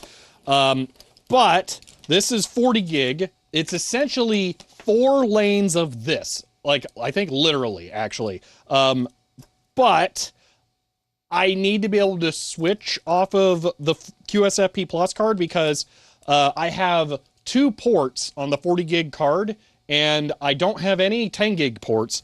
So, and I only need 1 40 gig port. I mean, in theory, I could do dual 40 gig links and do 80 gigabits per second between the servers, but there is literally nothing that I could do at that speed. So we're just going to do 40. Anyway, what this does is allow me to plug a 10 gig cable into the 40 gig port, and then I can plug this into the switch. So through the 40 gigabit card, we're going to have a 10 gigabit link. I hope. So we're going to try this out now and see if we can make this work. Literally can even get splitter cables, 40 gig for, yes. Helen Croft, I almost bought that instead, but as I bemoaned several times here, as far as I could tell, it's not possible to use that in the network card. You could do that from one switch to another, but not from a network card to a switch. Which kind of stopped mattering anyway as soon as I had to switch to the MikroTik, or I'm going to say change over to the MikroTik from the HPE because there are not enough ports on the MikroTik to do that. BPS, you should get a bunch of H100.plus and train a language model. Then you'll realize you need Infiniband and the adventure. Continue CHER 100 for the H100 fun. End of line. Nibloid, thank you for the 100 bits. Okay. Because some idiot routed a bunch of cables floating in the middle of the air. I got to run around the rack here. So I'm going to just stick this through here. Because there isn't such a thing as a DAC keystone. All right. And then and says hello. End of line. Green Source, thank you for the tier 1 sub and for 32 months there. I really appreciate that. The hot and cold Ethernet lines, yeah. So I'm running this around the back. I would show you this, but I mean, maybe I can. If I unplug this, we're getting to the point where I should maybe stop like flipping it around here. All the connectors are on the front except for this. Anyway, all right, just pretend I'm plugging this into a card. That's all there is to it, really. So I'm just going to manage this through this loop. And then this is going into, I'm going to put it into the top port. Bingo. Okay, hopefully this works. That would be real swell if it did. Okay, now, yeah, let me go grab one thing real quick. Nibloid says CHER 100 to defuse the bomb. Snip the red Ethernet cable. Pause for kinetic effect. Enter the blue Ethernet cable. End of line. Chlorocoon says CHER 100 detecting cell LM would just spend all its time working out if it's the CX, Dogfuss, or Belgium at fault. End of line. Nibloid, thank you for the 100 bits, and Chloe, thank you for the 100 bits. Will we see any magic smoke? If you see magic smoke, it's very expensive smoke that's escaping, so I really hope not. Okay. Just trying to think about what all I have plugged in here, and I think it's all fine. So let's go with that. All right. Now, I want to do one thing real quick. I'm just going to actually screw this in, since it's now going to be live in a second. All right, so that doesn't go anywhere now. All right. So, you may have noticed something unusual in the middle, and I'm really excited to try this out. And I also need to go over here and flip up. I need to not kill the QNAP. Hold on. There we go. Okay, let's just hit this. There we are. All right. These are HDMI keystones right there. And this one is plugged into the server. So I can just boop. And now I'm going to get video out from the server. So I'm going to plug this into my capture setup. Actually, I think this cable's just long enough to plug directly in. I don't need the extension. So we're going to just capture the server directly through this. And later, I'll be able to plug my next dock into there. When I'm not using an external display, I have an HDMI EDID emulator dongle, and I'm just going to leave those plugged in. So it's going to be so nice, actually, to do it that way. So we're going to get video out like that. Clearly OSHA approved, yeah. Let's see. All right. So I think that's everything to be able to fire up the Gigabyte. So I need another power cable. Let me go find one.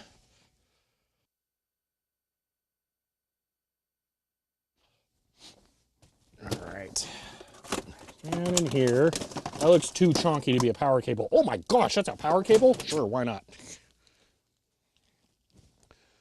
Like amp watt gauge 2 power cable. Jeez. Okay, I'm not sure that it's long enough to actually reach where I need it to, but it makes me feel happy to see this cable. Does it say 14 amp watt gauge cable? That's stupid. All right. All right.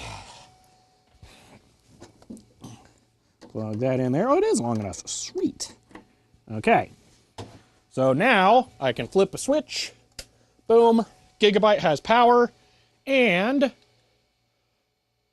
the carburetor's flooded. Just give it a second. There we go. Okay.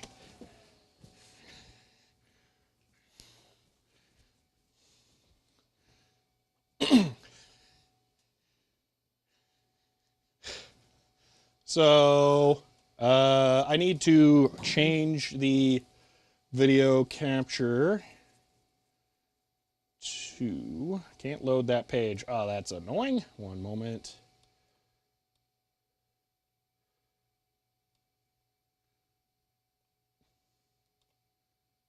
Oh my gosh, I can't believe I got that to actually work. All right, here. Try this, and it's going to take a moment for us to be able to see anything from the server for video, so just give it a moment.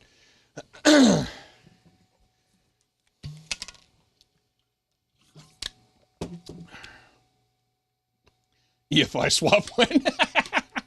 If I could change it from EFI to BIOS, I would.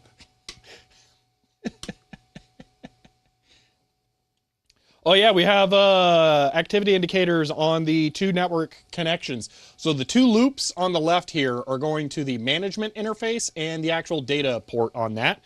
That's the QSFP Plus connection. That's working. Sweet. I think we might actually get something out of this.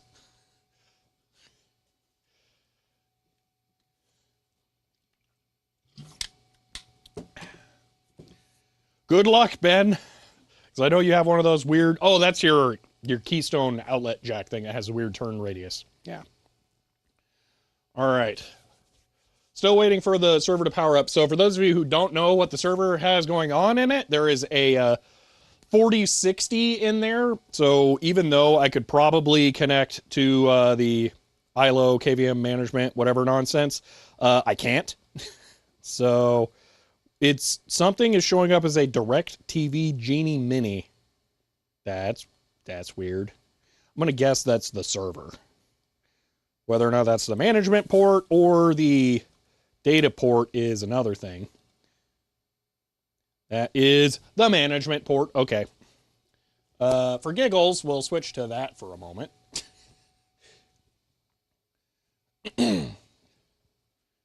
I might actually have to go look up what the credentials were for this, because it's been a little while.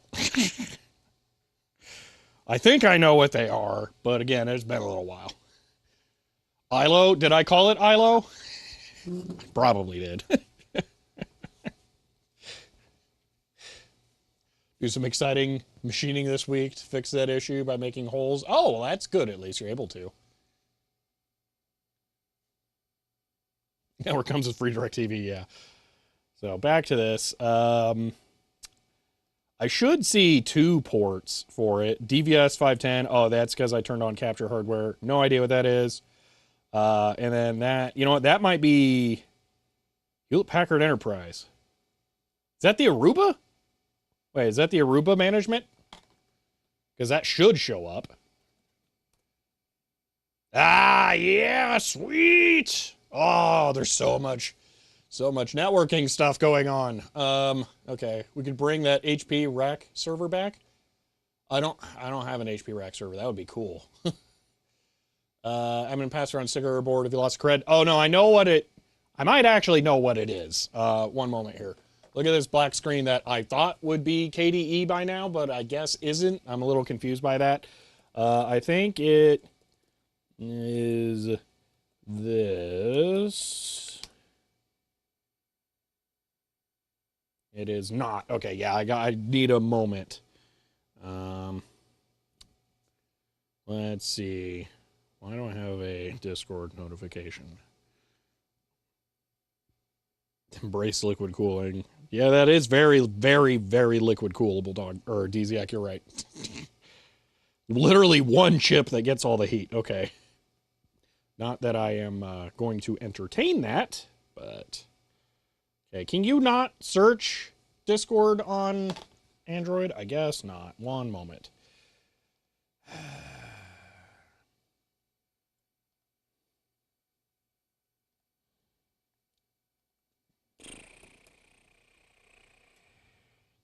Oh, I was overcomplicating it.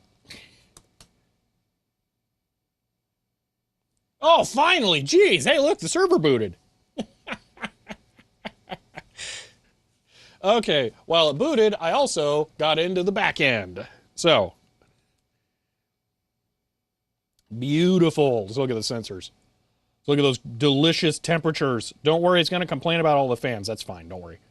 CPU temp, 53, little warm, but considering the fact that we can't hear it, says it is a real line good. CHEER 100. End of line. The friendly rooster, thank you for the 100 bits there. I appreciate that. Said, I hope Shelby would be able to enjoy the Microtech instead of remembering it as a burden. I did not expect him to make him feel like the technical. Yeah. Oh, Router OS has a really awesome CLI. I really liked that. So you can take that too there. You totally can use Discord on mobile. So in a DM, can you search in a DM? Oh, there it is. Okay, that's just hidden in a UI thing. Got it. I'm there. All right. Anyway, here's that server. Stop getting hot. This is HP Doodad. Yeah. Okay. Anyway, if we look at this, I can then try and remote into it so that I can connect to it. Yes. And then, oh no, what's my stuff? Is it this? Whew, it is. Okay. One moment. We're doing HDMI capture, but I'm still remote desktoping into it to control it just because it makes it easier.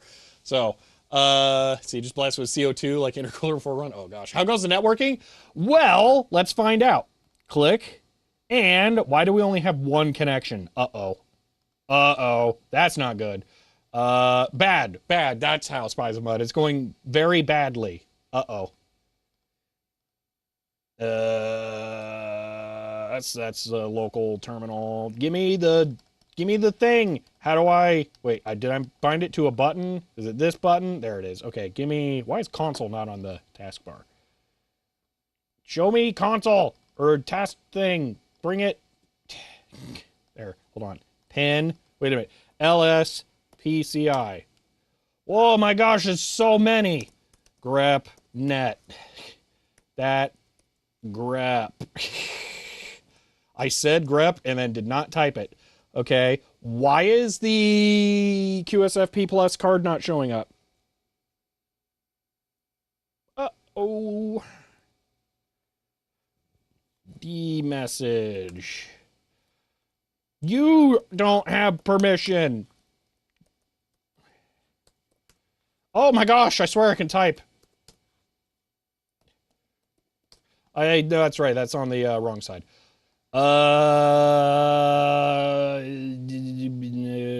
Error reds. Where's the reds? There's red. Hold on.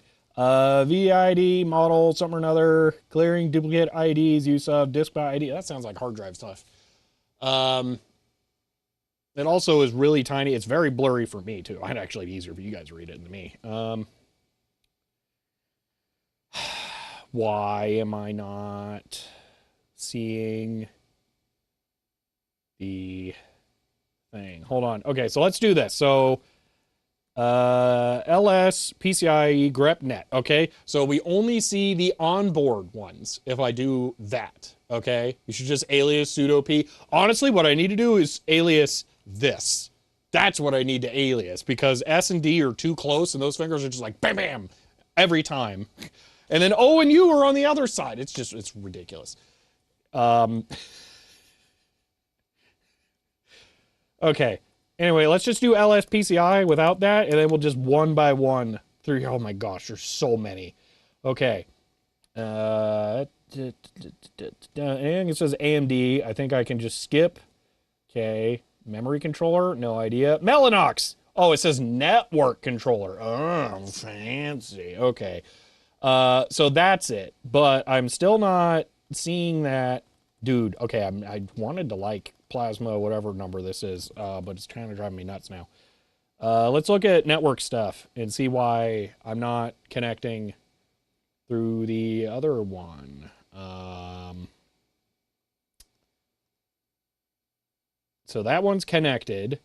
What are you connected with? Why do I only have two? Some ain't working right. It's not working right. Okay, so here's what's going on.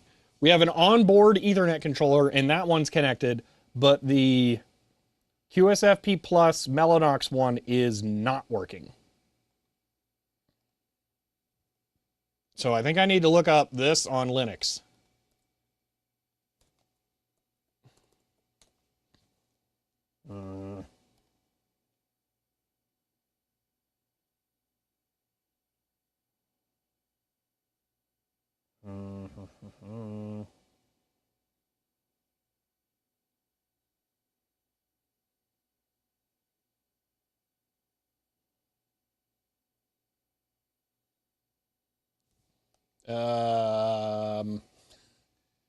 Is this local connection test or to get better internet from his ISP?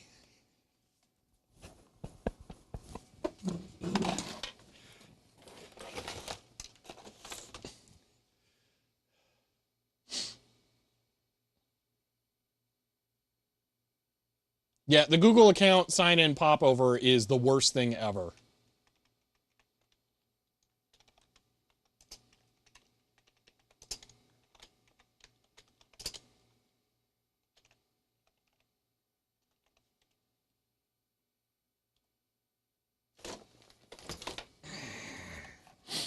All right, Majenko wants some really complicated long command. Dash K dash S PCI address. Oh man, now I gotta like scroll back up, and I gotta find the thing, and I gotta copy, and I gotta paste, and I gotta remember I didn't put it in the correct spot. Okay, and then it doesn't work.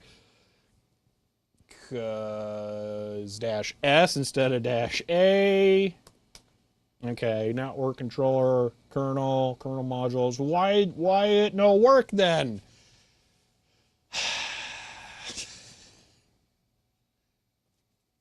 MLX config, maybe? Wait, why did that just die? That was weird.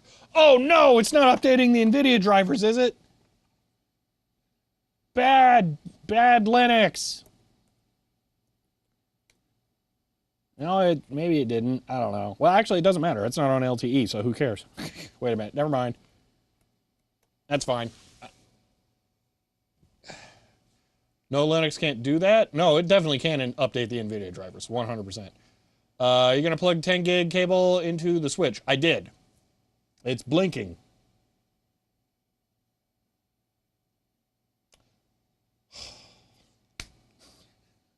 I didn't.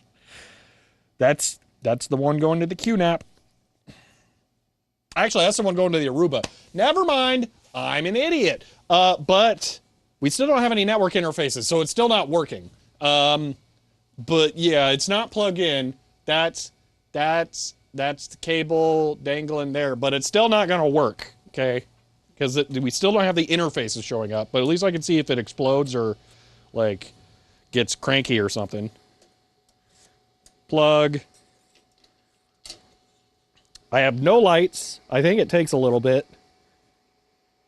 No lights still. What's on the back of the card? Nothing back here. Is that like fully plugged in? Yeah, wow, that's a lot of force. Does that really just take like 1,000,000 pounds to like rip out? Holy moly.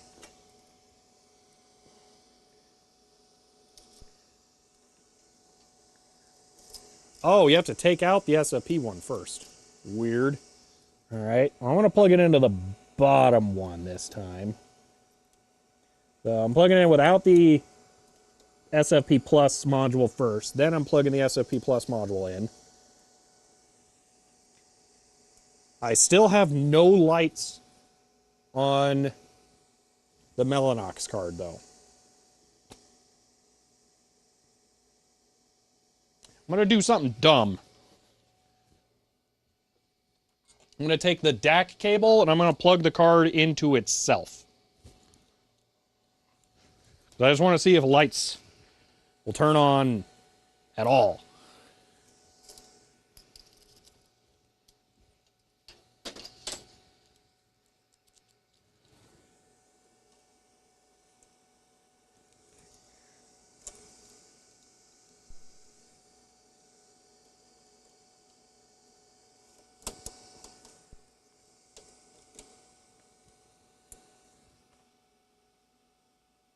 Okay, no lights turn up. Now I got lights. My 10 gig adapter not working?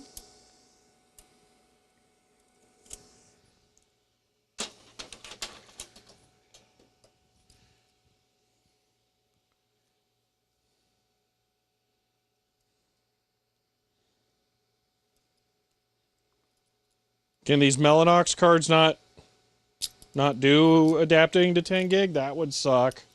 Like a lot. Like a whole lot.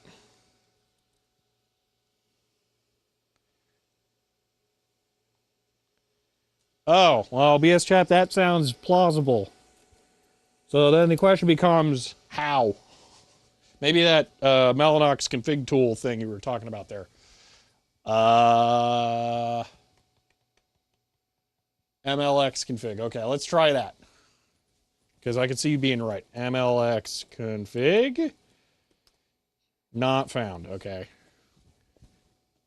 Get stats what Linux sees from the card. Yeah, we kind of just did that. It does nothing.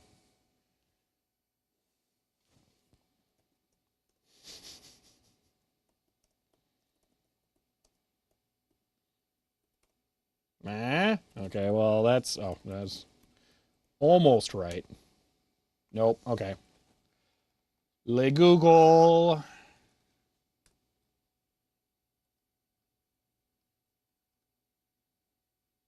Oh, that's right, it's NVIDIA. Oh, that could be tech support telling me what the problem is. It's not, okay. Okay.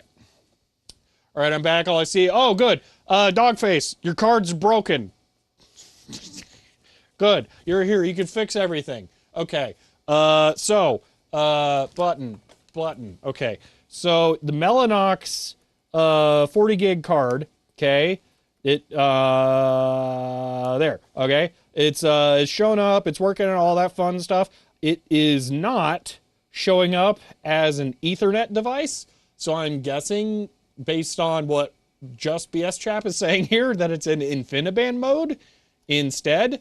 If I have it plugged into this MikroTik SFP Plus switch right there with a G10 Tech.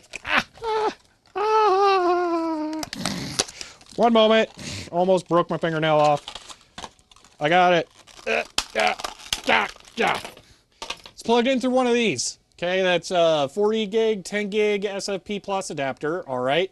With this, it does not show up on the switch. There's no blinky lights on the connector right there. But when I plugged in the DAC cable, just like loop back between the two ports, the lights turned on the card. So I'm guessing the card is doing some weird configuration nonsense.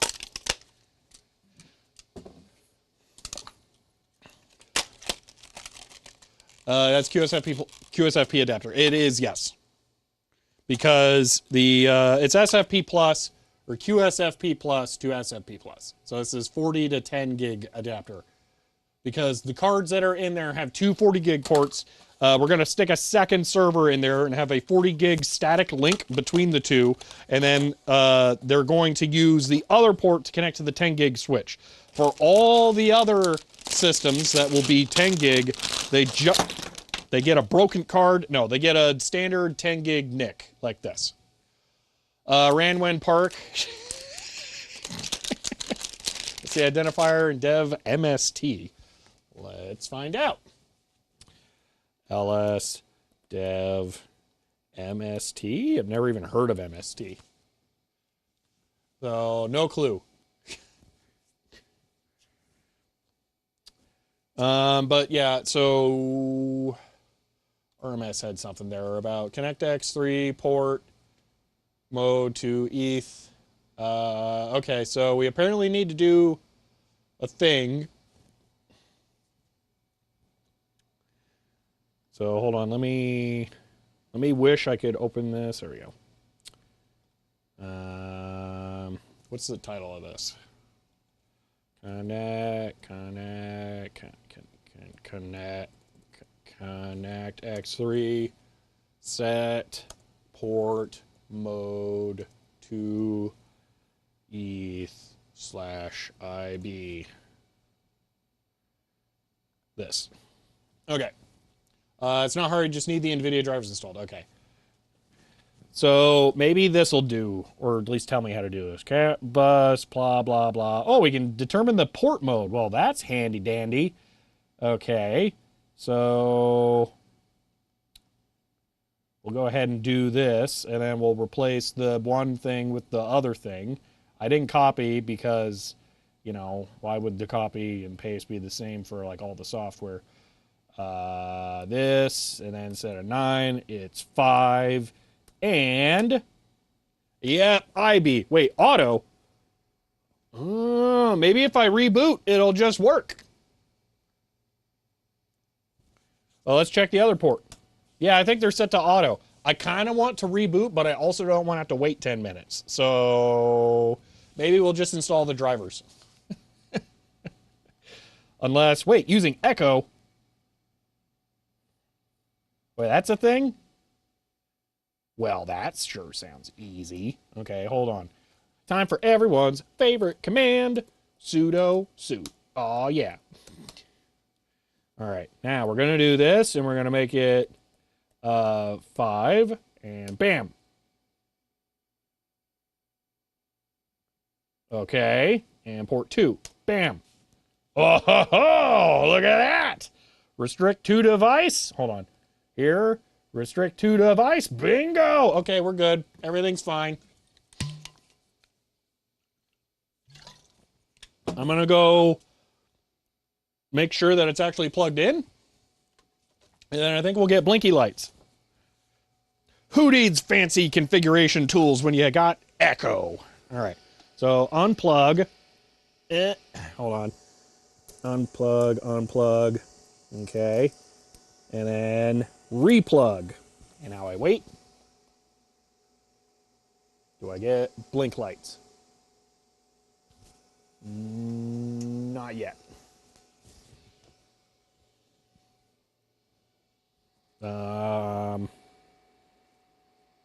Maybe I unplug this side too. Yeah, how do you do this? There we go. And then replug. I don't like how wobbly that is, but you know, there's not a lot you can do when it's half extension plate.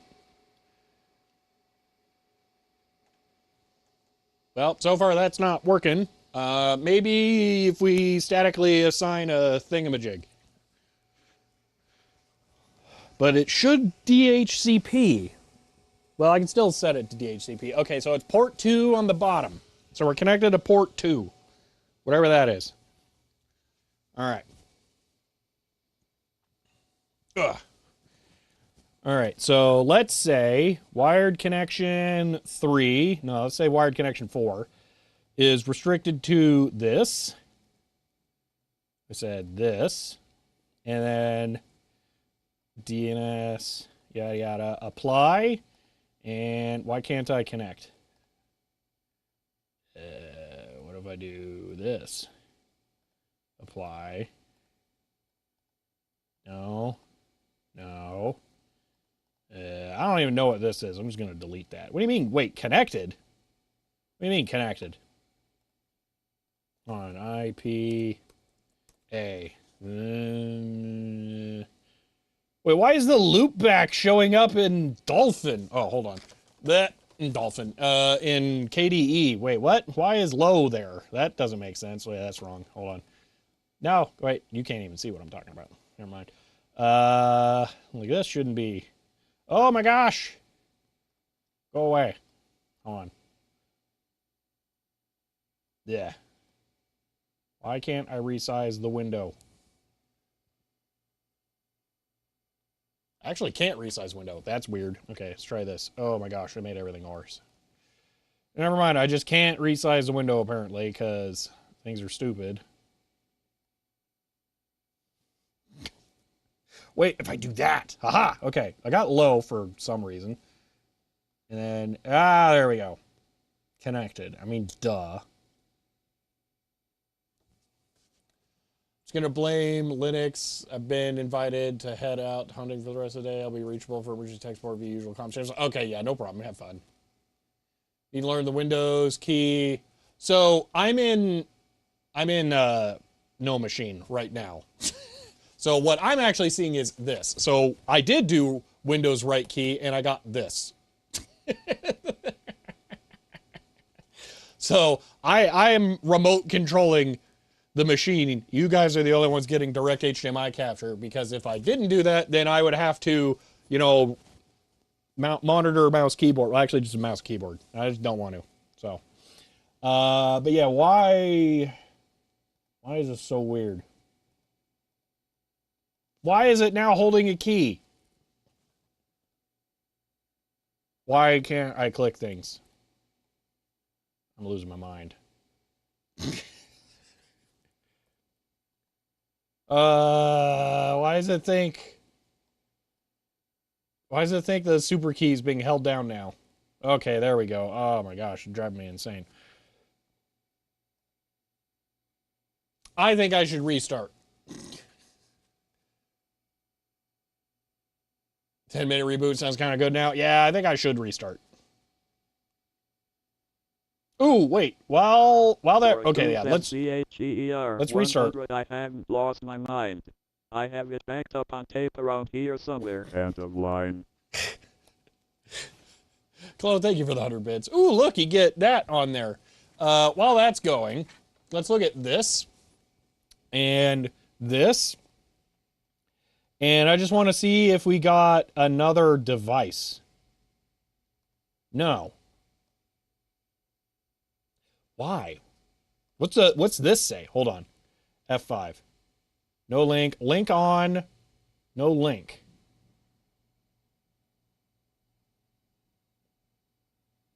Is it possible that DAC cable is bad? Well, I'm going to try a different DAC cable. And I'll even try the other 10 gig adapter.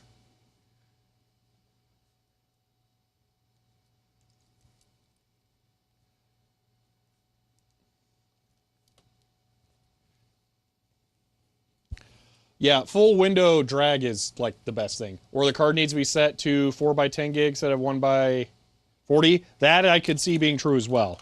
Okay, maybe if this reboot doesn't fix it, then we'll try actually, you know, like looking stuff up. But for now, I'm just going to plug in another thing and hope for the best. So, here's what I'm going to do.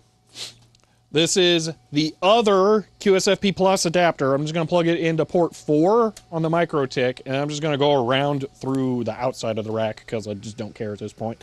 I'm going to plug it into the other port on the Gigabyte server, and we'll see what happens. Because I'm starting to think it's going to be nothing is what happens. Is in fact what it looks like. Track. All right. Well, that's fun.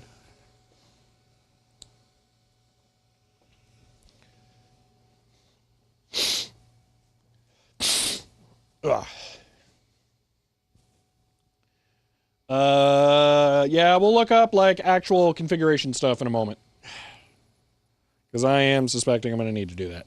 This is also the first boot with the plugged into the switch, and maybe the like auto mode or whatever will actually work. I don't know.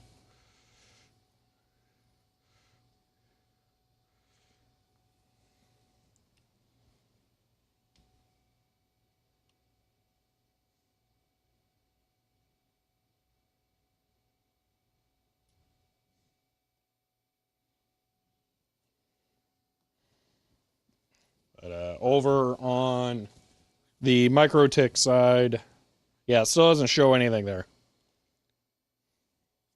So we're not getting anything like that. You know, out of curiosity, I'm going to grab another QNAP. I just want to see what it shows up when you connect it with a DAC. So let me just grab this. This is actually going to be a pain in the butt. You know what? Never mind. Never mind. So forget it needs like power and then actual connections. Just all right. It rebooted way faster because it didn't have to go through like the whole, you know, like hardware stuff. So okay. Let's look up how this actually works.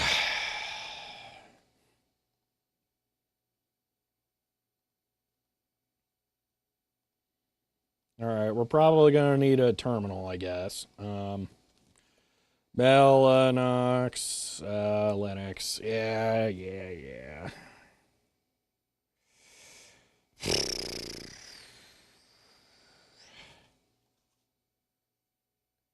Oh, now I can resize Windows. How fancy.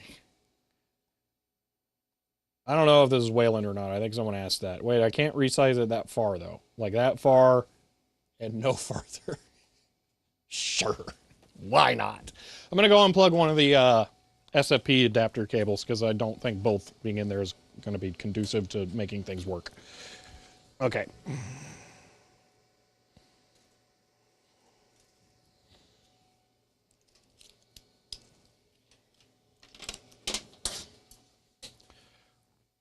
All right.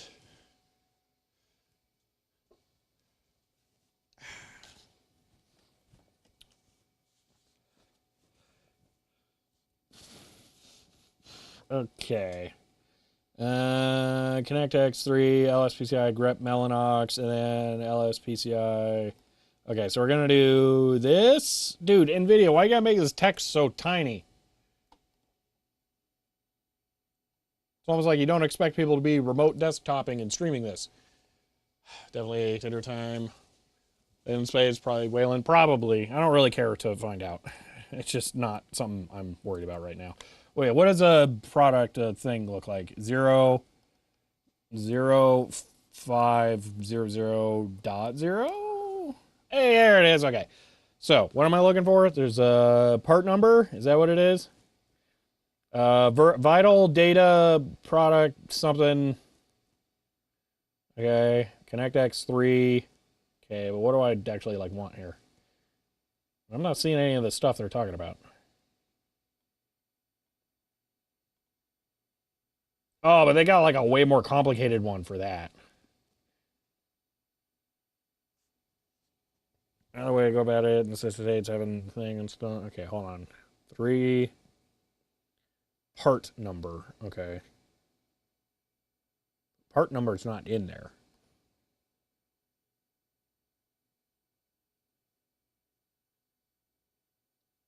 We'll just grab this whole thing and replace the A with a 5 and just hope for the best. Figures. Okay.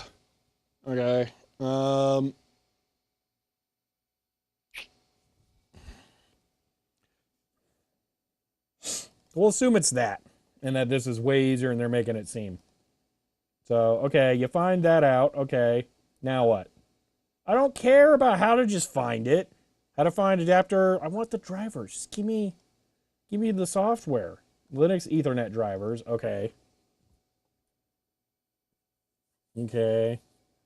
But didn't we figure out this is like actually working or something? Like we're good, but we don't have the tool or whatever. So MLX4 core.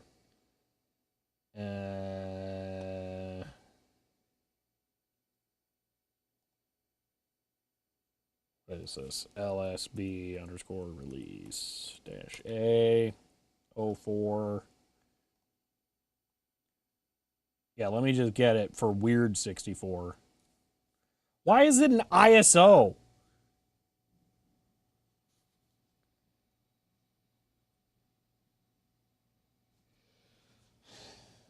Okay. Gonna have Homeland Boys. Yeah. Okay. Um.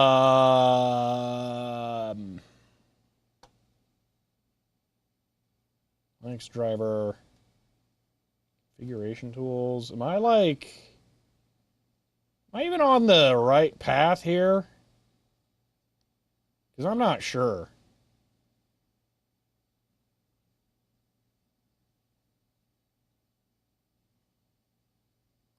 I mean, I feel like it wouldn't be the worst thing to just, whatever, install this.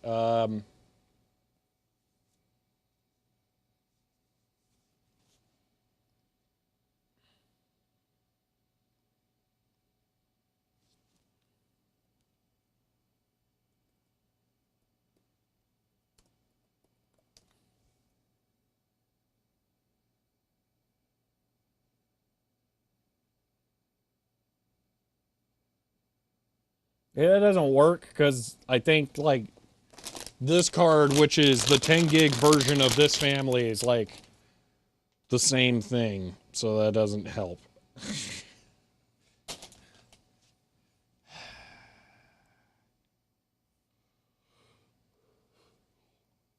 Ugh.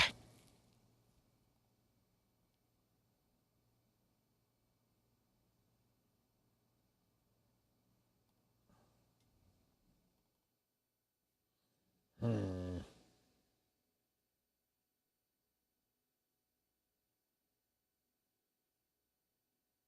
Why is there no README?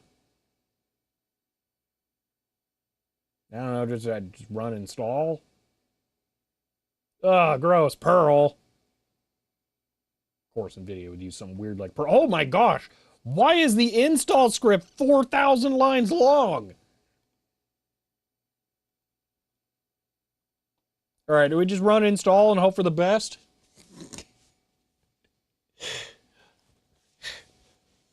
Worst case, we crack out the iOD and reinstall the operating system after this breaks it. Surely nothing will go wrong. Yeah. Sorry, just looking here. I'm surprised all this stuff isn't baked into the kernel. The thing is, I think it is. Because it shows up. I just don't know how to use it. And I don't know how to change the port mode. Port mode. Port type management. Okay, maybe this will tell me wait. Is that like a thing? Hold on. Sudo apt install this. Okay, the Microsoft Transflash Lint program. Got it. Oh my gosh, it exists. Okay. InfiniBand thing, doodad. Device PCIe. Ooh, we might be onto something. I don't care. NVIDIA, just sell my information to wherever. Okay. Hold on. I think whoop. No. I messed everything up. Okay. Change the link type as desired. Example. What happens if I do this and then just like don't even put like a setting? So this 0, 5, colon 00 dot 0. Okay, whoa, that's a lot of stuff. Query. Okay. Query. Okay, but hey, you just told me that's how it works. This and my thing are the same. Copy, cancel, paste. 5. Failed to open device. Fair. Sudo. I think it's extra bad on my laptop. Ubuntu still the best Linux distro? It's the one I use. I don't care that much. Unsupported device.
What if this works? What if maybe the firmware is out of date? Nope, doesn't exist. Okay. See, Ben, that's networking. That's networking in a nutshell. This is what we get for straying so far from the light of twisted cabled RS-232.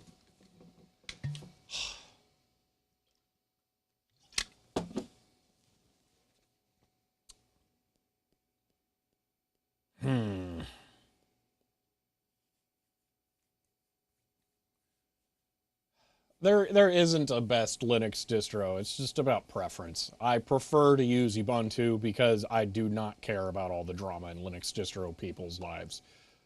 I just use what works, and Ubuntu just works. But I use KUbuntu because Genome 3 sucks.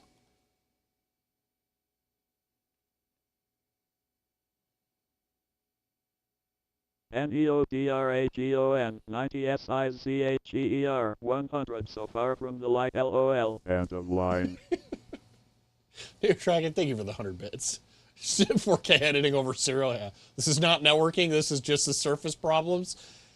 Sure feels like networking. Networking isn't just about, like TCP packet routing. It's about all of the that goes into this, like getting certified for like being able to do things and like knowing what like the different port types are or whatever. It's not just, putting the little twisty pairs inside of the connector and then cutting the tool. It's just, yeah.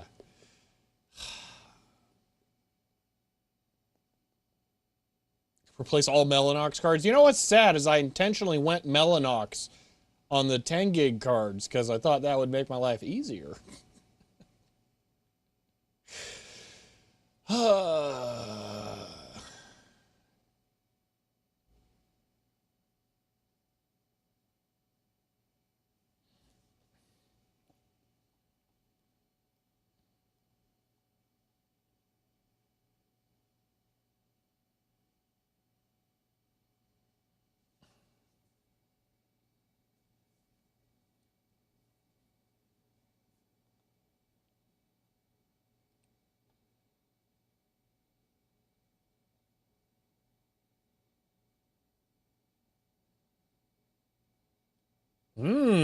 I like the sound of that. Flashing Ethernet only firmware.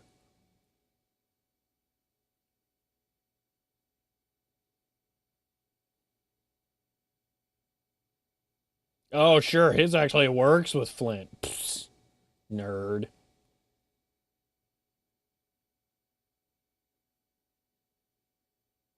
Mm.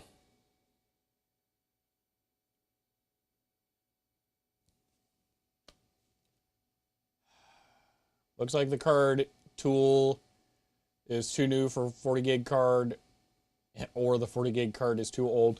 The fact that a 40 gig card could be too old is just mind blowing. Like, that doesn't make sense. Like, how?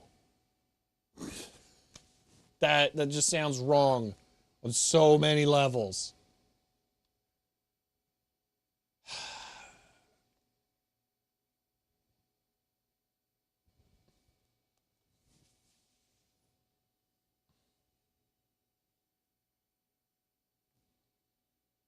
Pre-standard, this is like a vendor-specific configuration tool for this card.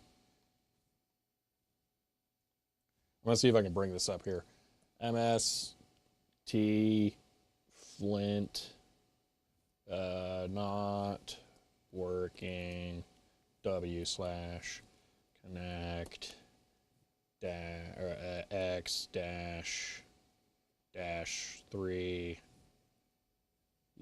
590.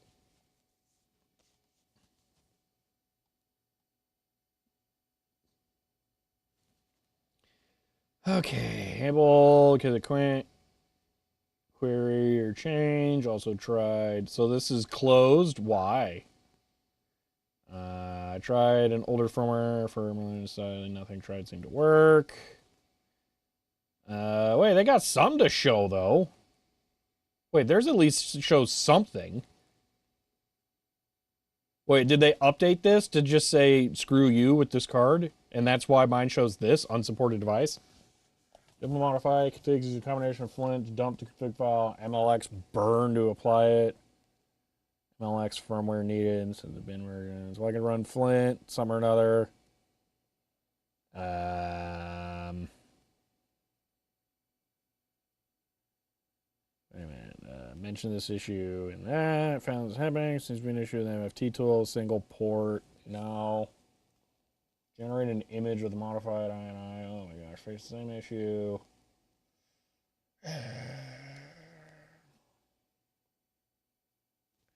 Port gen adapter support was removed.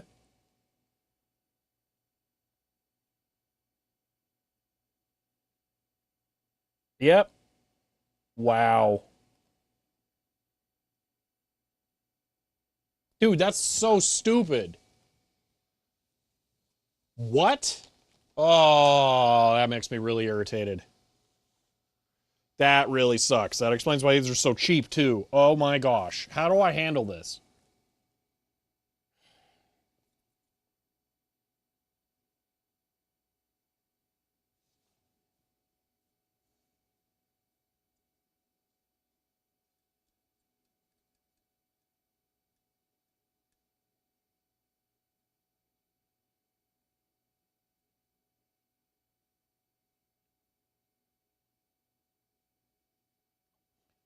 Yeah, having dealt with the data path drivers, was it? I'm really not cool with trying to do the old version without DKMS and all that stuff. Need to configure these only once. It's true.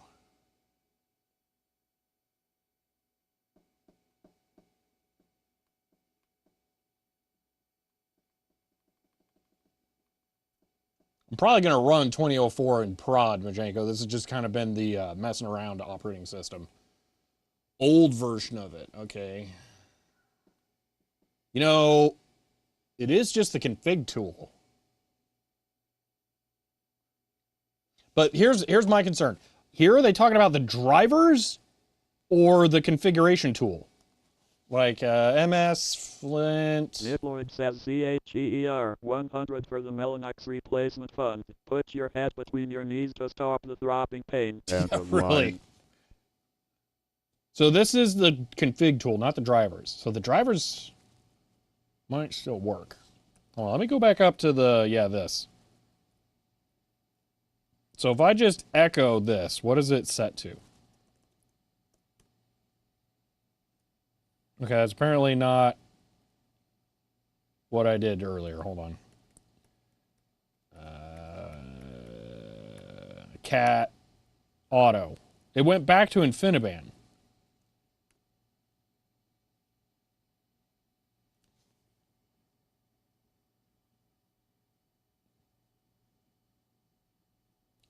Huh. Yeah, it's fair. You can't echo the file. And Niploid, thank you for the 100 bits if I didn't say it. Yeah. Okay, so we grabbed the deb for the old version. No, I absolutely need the 10 gig adapter because it's a physical different connector. Literally the 10 gig, 40 gig to 10 gig adapter is passive. You can think of it like an SD to micro SD card adapter. It just changes the shape of the pins. And it also only connects 1/4 of them. All right. Make file base should be easy enough to compile and run. Yeah, I have a different idea. Hold on. MST Flint Ubuntu. Yeah, actually, what did I install? What was it called? Sudo apt install. Yeah, MS Flint. Okay. Just gonna download an old stupid one. Yeah, what version? Was an intended change made by this. Okay, when was this like ported? November 2023. Okay, so if I go to here and I just look for anything old 21, okay, that looks like it's probably good. We'll just go ahead and grab this. AMD 64. And I don't want source. I want the deb file. Binary, built. No. Yes. Why is that one DKMS and this one is not? We'll just assume this works.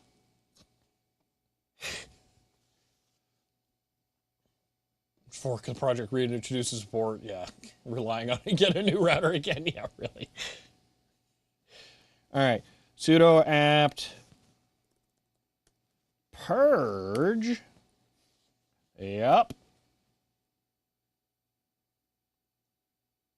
All right, CD downloads, sudo deep package -i ms flint thingamajig.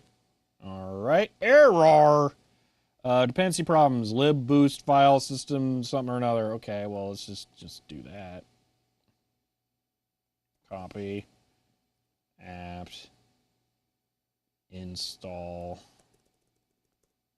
this. I almost that go. No way, it actually worked. That never works. Okay, back to this. Updates available. I don't care. Woo! Oh gosh, I drank that coffee extremely wrong. Wow, for real? Yeah, right. Every time I try that, it's like, you need some old ancient version. Dude, it's just in there. Sweet. Okay, and what's up? There we go. Who wants to compile stuff? And you just go to the Launchpad and download the old version. Okay, so now what? We do config ETH. Yeah, that's it. So this, but we're gonna be 0505. Boom. Yes. Okay. Please reboot machine load new config. That's different. Okay. Yes. Okay. Ooh. Okay. That might have worked. Let's try and reboot and see what happens. Boom.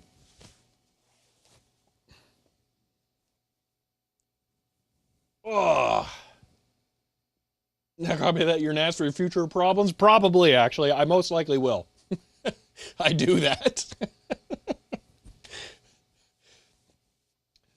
Except this will be the NAS, so kind of problem. Seems too easy, I know, right? It's not going to work. That would make too much sense.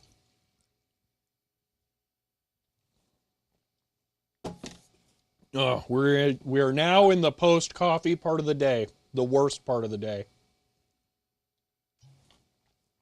Ugh.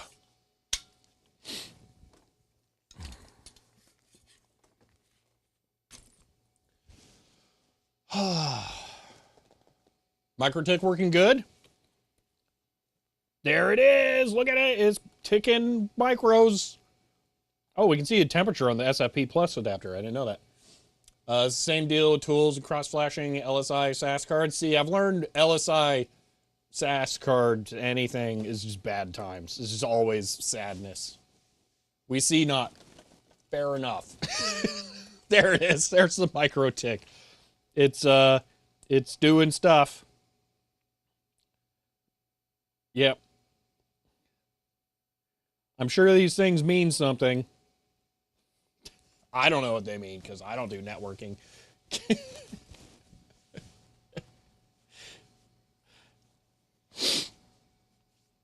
Oh, I had an idea, okay? So this is an Aruba, okay? So this is another switch that we have over here, okay? It's one of the Goodwill ones. I think I have a use case for running one of these in the office, all right? And I'm going to have to learn how to do this, like the things with the stuff on this, okay? Because here's the idea, okay? can I, and I asked this and I was told yes, it's possible, but I would like to confirm, if I learn how to VLAN, all right, I don't remember what the login is, so just pretend this is the VLAN page, okay? If I learn how to VLAN, can I have, I don't want to go to your stupid stuff, Aruba HP. If I learn how to VLAN, can I automatically port forward all requests, not port forward, proxy all requests on a VLAN to a proxy server for HTTP stuff, because I want to make some of the network jacks in the office go through Wayback Proxy, so some of them have old internet instead. Is that a thing? Anyway, the server's booted, so let's do server boot. I don't know layers, so just yes, no. Yes, but it requires more than VLANs, and that sounds like that's a no. I want to be able to plug in a random Windows 98 computer that I don't have proxy set up on, and then go to Nintendo.com and see the coming up for the Nintendo 64. Okay, that's what I want to see. Yes, we need to learn Linux NFT table stuff. No. Separate switch with separate cables. So that sounds like no. Nope. So the answer is no. Got it. All right. OLM let's see. Tier 1 and says, did you see that That's not looking GPIB good. support is being added to the next version of the Linux kernel? End of line. What? That's weird. No, that's awesome. Why? They're only 50 years late. But Olan, thank you for the 31 months there. Not 27, 31 months of tier 1 sub. I really appreciate that.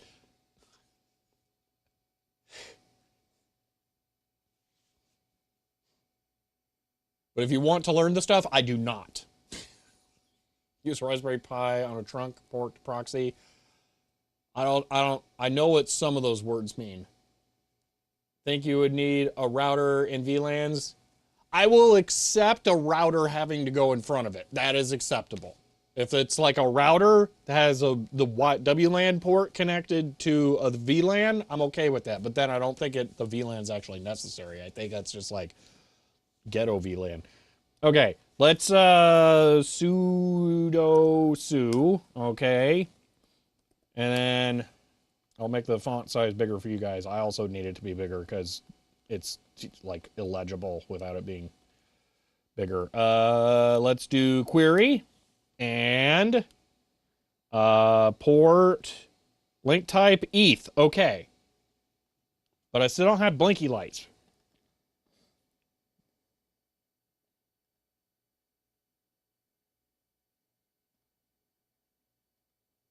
These show up here now. Apply.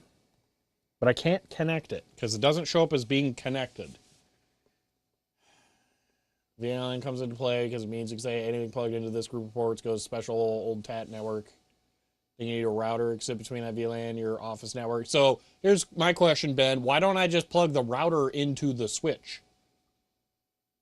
And then have all of the old stuff plugged into the router and then have the router proxy. Hold on. Someone said something real. IPA. Okay. So we have these, which I'm going to guess are the Mellanox.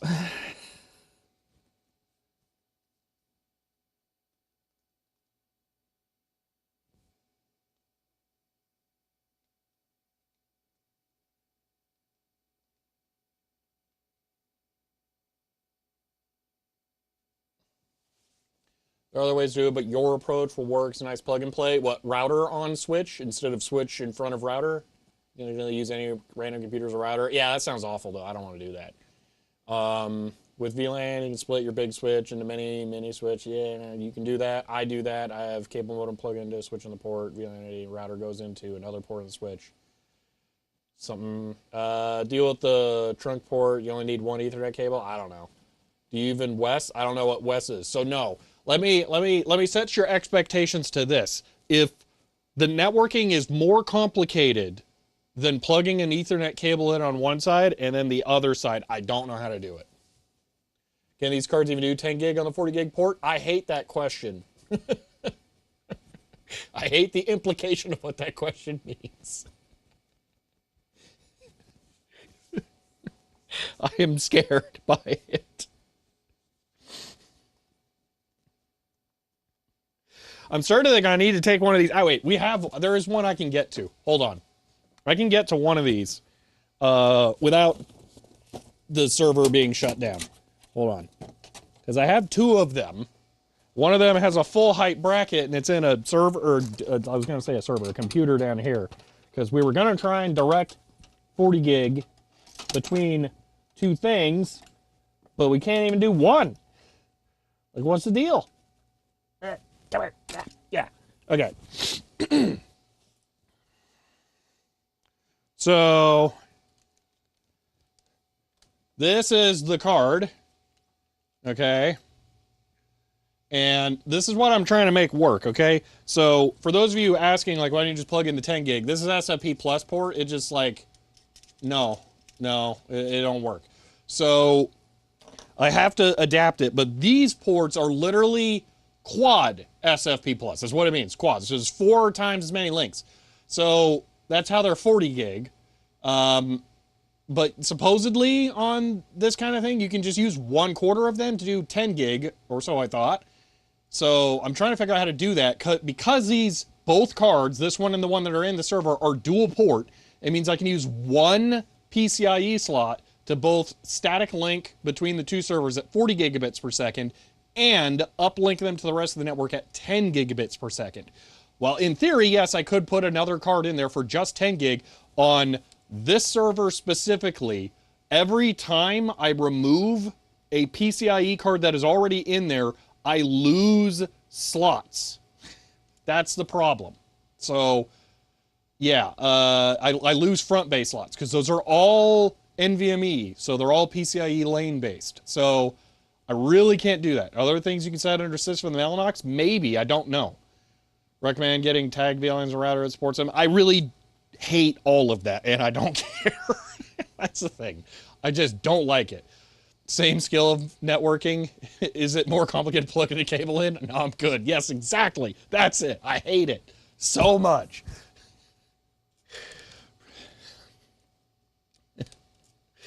So, I guess we'll look at the sys stuff and see if there's running 1x setting. Yeah, we'll look at that. We'll see if there's anything like that. Because I don't know. Now I'm getting a little sad. Spyro the Protosoft as tier 1 and says, End of line. Spyro the Proto, thank you for the tier 1 sub and for 32 months. I very much appreciate that.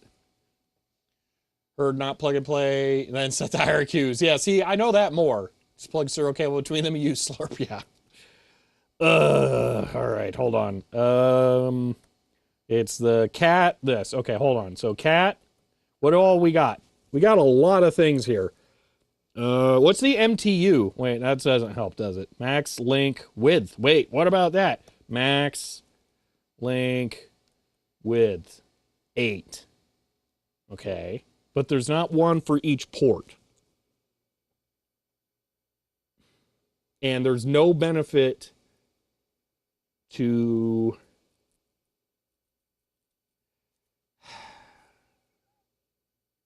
Am I going to end up running the servers on 10 gig only?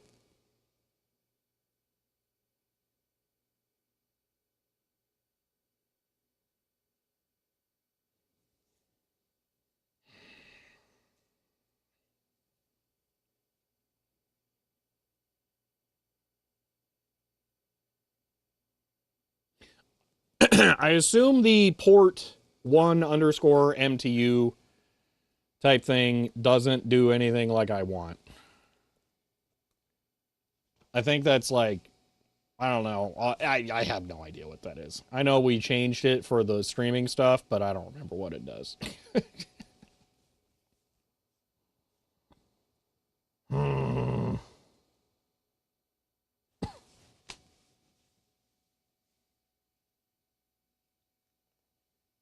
address might have more things below it. I'm not sure what you mean.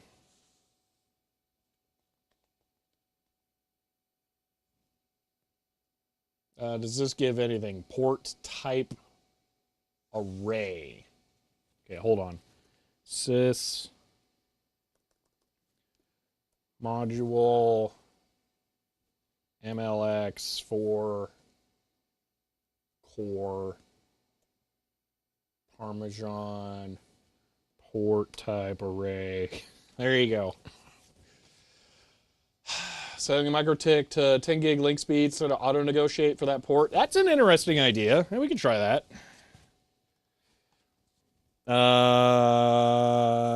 SFP. Can I? Yes. So that's on port. I don't know. It's on whatever the next one is. 10 gig. Apply. Okay.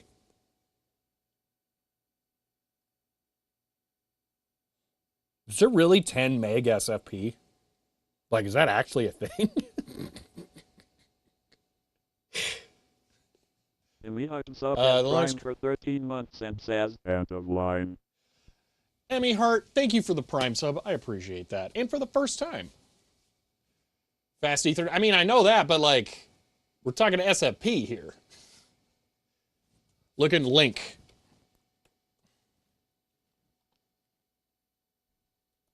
Oh, wait, you guys couldn't see. Oh, wait, you could see. Oh, I was doing laptop the whole time. Okay. Something Flash VPI firmware? I don't know. F0 kernel module will use what the card firmware says. Okay. Jeroboam doing your part. 10 megs used for industrial stuff? That's strange. Okay, so you wanted link. Hold on, let's look at that. Link. Is directory. Yeah, I know. That's why I wanted you to ls it, but you didn't do tab complete, so I'm going to guess, yeah, it's empty. All right. Nope, there's no Zelda or Ganon in there. I said Mr. Riku Industry Creator Wearily, yeah. Huh.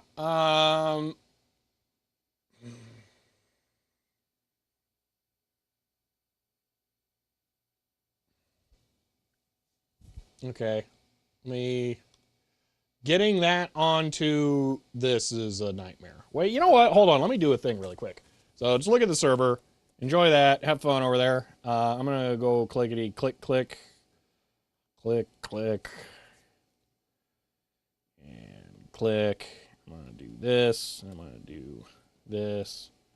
I'm going to do this. I'm going to do that. And I'm going to do this. Actually, Shazner, the problem is that I'm not getting 10 gig on a 40 gig card. All right, here we go. Oh, that's big. InfiniBand, their dual mode support, InfiniBand native. Oh, wait, you linked to a specific post. Hold on. Do you remember to update initd after you changed? Did that? Change mob probe. Here's made too many changes in place. Was that the exact post you're trying to? Cap modules, options, port type array 2 to 2. Mode for enabling native 10 gig E. A pair of dual mode InfiniBand, not IP actual 10 gig. Updated firmware, HAs. So I'm wondering if theirs are only 10 gig or not. I don't know.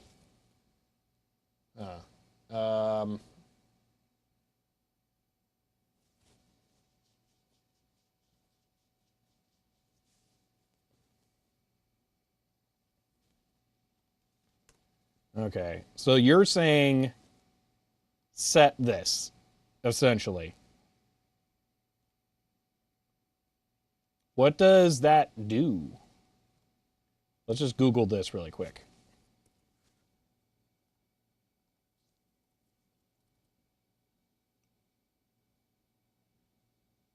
I don't know what SR, IV, something or another is, but it could be important. What is that? VF, single port, dual port. What is? I have no idea what this is. Hold on, let's start from scratch. Single root input output virtuals. That is the least useful name I've ever heard, ever. Um, 2 is for ETH. Oh, split one tick into multiple virtual nicks. Wait.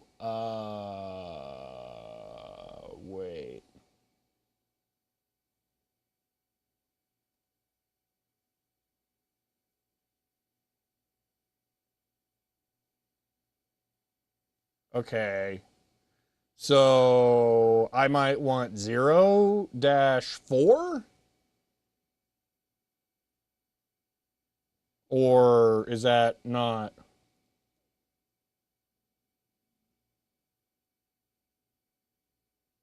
Port type array.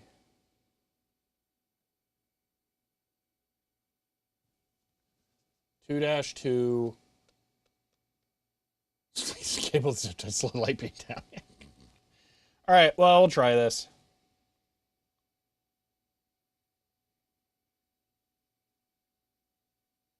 I guess.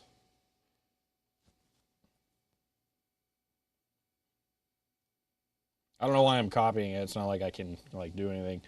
Wait a minute. What's it called? Etc. Mod probe. Okay. Sudo. I swear I know how to type. Sudo. Su. You know what it might be? Actually, this never occurred to me until just now. I think because the laptop keys are so light, I might be trying to put my finger on top of the key to rest to be ready for the next press, but then it takes so little force to press it that I just press it anyway, because I do not have this problem on my other systems, okay? I think it might be because these keys are so light. I never thought about that until just now. Like, you've seen my ridiculous DIY keyboard, and I have the heaviest possible key switches on there. I never thought about that. Anyway, cat, etc., modules. Oh, that sounds fun. Mod probe. Okay, mod probe. Okay, and then M is something X. Nope, not MDatum. That's fun in a different way. MLX. MLX4.conf. Okay, doesn't exist. So we're gonna let's make sure, yeah, cat modules, I guess, but that's also not a thing that exists now, apparently. Modules. Kali mod the laptop. If I could, I would. Try pouring some IPv8 clue in the keyboard to make it LUCKYBOB 77 SIZHER 100 bits for the Intel XL710.fun.oo. Oh, gosh. End of line. Thank you for the 100 bits, Lucky Bob. No, just create the file seems like the right answer, but different kernels or different distros put this kind of stuff in different areas. So I just kind of want to make sure that I'm going to put it in the right area. I think this is the right path, but I would like to know. Mod probe D slash or mod probe D. Wait, hold on. Modules dash load. Modules dash load DM. What?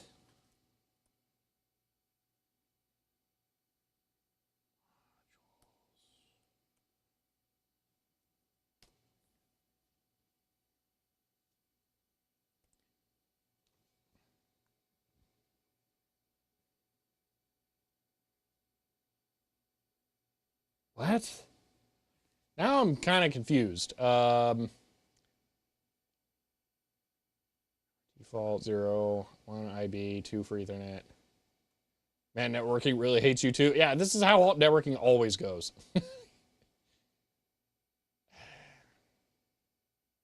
Oh, wait. On my Ubuntu server, I need to run DHCPD client to get the link up for Mellanox card. Okay, Theo. Loraccoon says CHER 100. Now you're kind of confused. I thought you'd been confused for ages. Yeah, End of really. line. Thank you for the 100 bits, Chloe. Yeah, so it is set to the thing as far as I'm aware. It should be Ethernet mode. So if we cat, yeah, we're in ETH mode. We should be in ETH mode. So I don't know if the 2,2 thing is necessary. So the DHCPD client thing could DHCPD. I mean, I don't know. Wait, isn't that one of them things? Drop protocol dot link. Is this it? I think that's it. And then the system. Oh, who would guess that? Like, whoa, that's weird. The video from No Machine has stopped working, but this is now direct capture. It is working, so I can't see anymore. But all right. Yeah, but I still can't.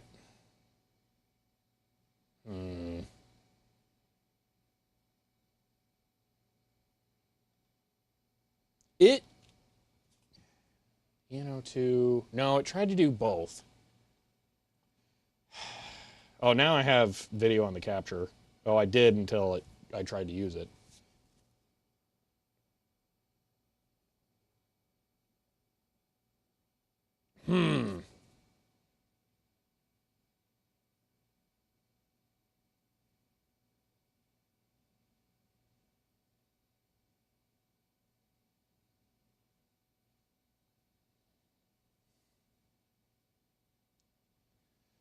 Well, all right, RMS. We'll try it. I mean, now I think I gotta close No Machine and reconnect, but because that seemed to have borked the network. Okay, now I can get really laggy video. Okay. Okay, so we'll add this, I guess, to this, I think.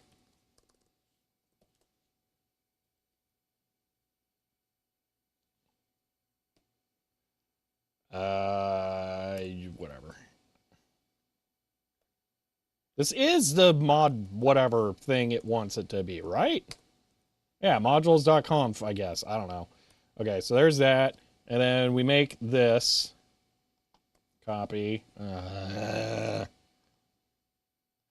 don't understand why they don't just make Control-Shift-C copy on there. Stupid web developers want shortcut for opening thing. Copy. Paste. And go. Okay. So it was link. What was the thing that we looked at? That was like, this is what the doodad is. That's cat. It was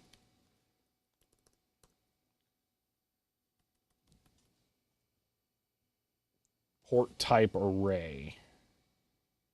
Dude, I don't know where we saw that. Whatever. Okay. And then we do update init frames, whatever. Oh my gosh. Right after reboot. But doesn't that make it so you don't need to reboot? Like, I'm now thoroughly lost. That's my own fault. Sounds like these drivers hate Shelby. Have it in for Shelby in particular? Yes. It should just work. Cool. So it doesn't work. Nick, with 10 gig switch. Okay.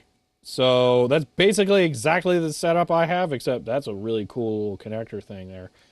Oh, sure, their servers just got SFP Plus on board. Okay, it turns out there's adapters for converting. Yeah, we tend to use Mellanox adapters since they're plentiful, 35 new. I mean, I don't think it matters.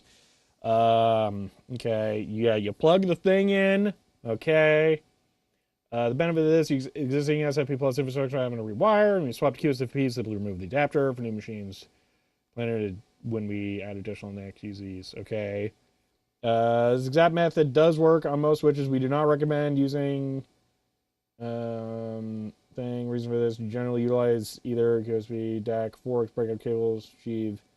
Caveats, breakout cables for switch ports must support this type of operation on the port you use it on. Switches that do not support breakout cables, there are others that support them only on a limited set of ports. Second, they're generally messier cable to deal with. I almost bought this cable instead, but again, it doesn't matter with the MikroTik because I just don't have the ports for that. Yeah, this does make it seem like it should just plug it in and it works. And says hello. End of line. Dave Starbuck, thank you for the tier 3 sub, holy moly, and for 31 months. I really appreciate that. Thank you so much. Is the adapter showing up in IPA? Yes.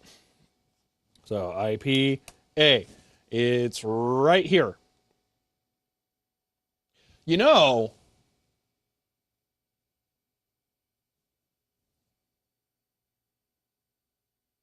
there is, hold on, let me think about this.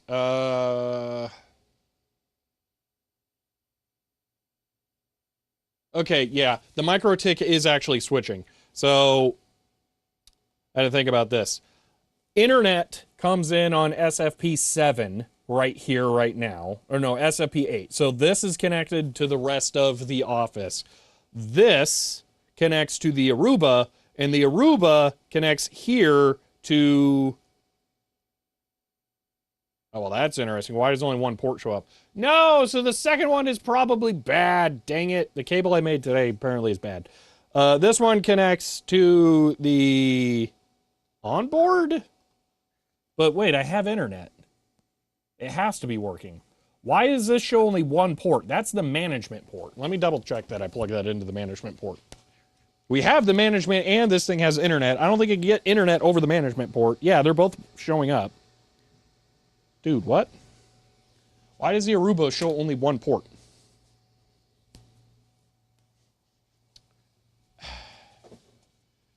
IF up?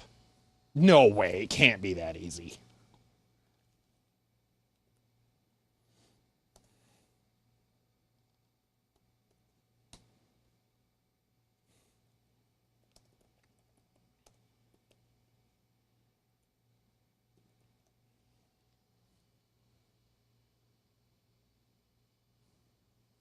No carrier, it's not talking to the outside world. Yeah, what does that mean? Because I don't know things. Unknown interface. But it's literally right there!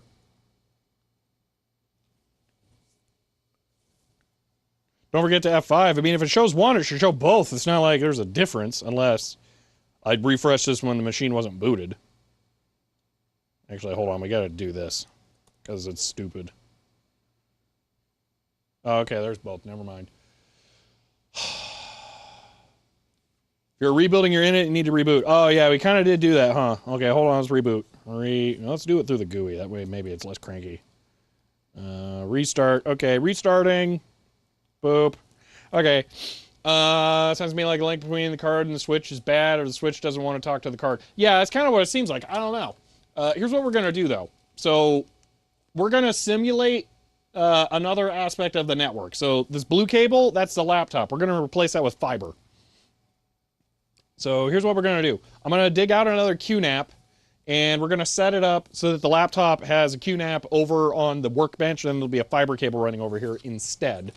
The reason I am doing this is so I can make sure that we're switching properly through the QNAPs and the MikroTik, because this is weirding me out. So I'm going to replace the cable that one is using with a short one, with a fiber thing. So rip this connection because I want this cable back, and then plugging in short one.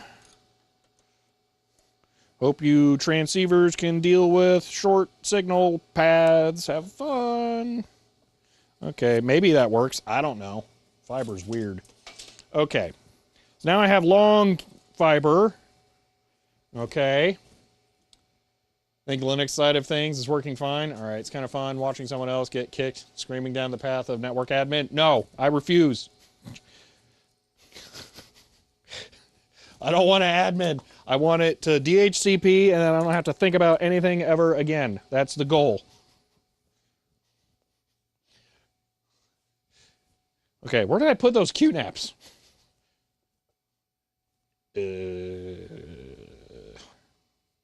Oh, they were on this, and now they're on there. Okay, got it. Okay.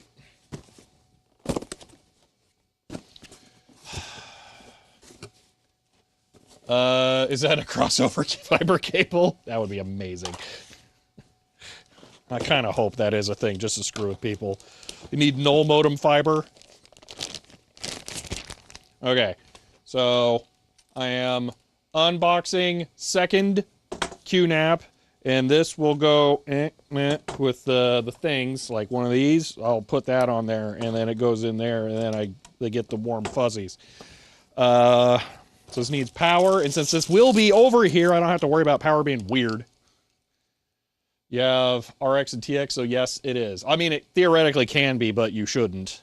Will they also auto-negotiate, like auto-flip that? Like, I think Ethernet cards will do that, right?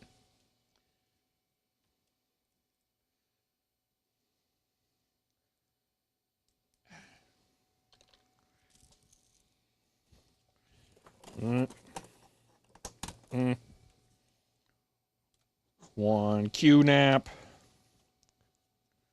One fiber doodad. Okay. I'm going to go plug in the other end of the fiber cable and then release the laptop from Ethernet over there. Give me another transceiver.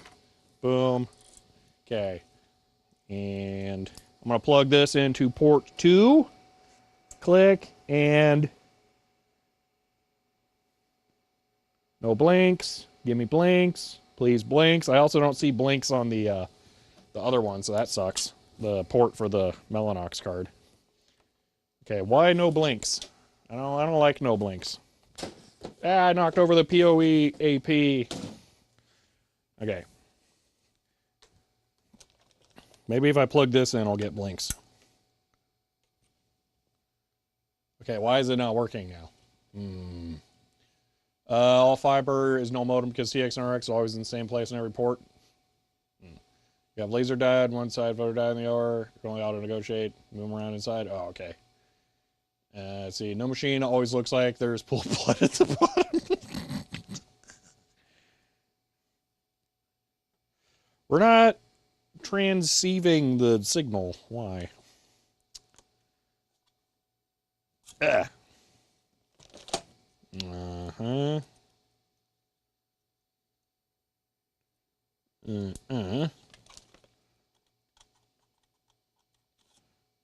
Uh-huh. There's still no blinky lights on the MikroTik.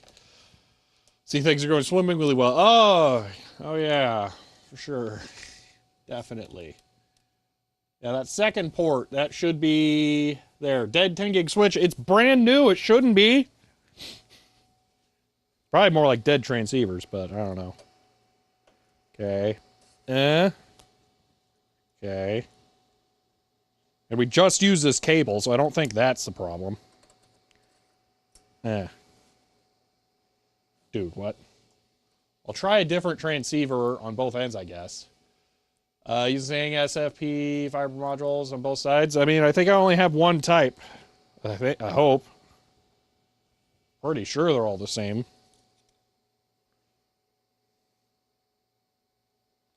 They'll say 850.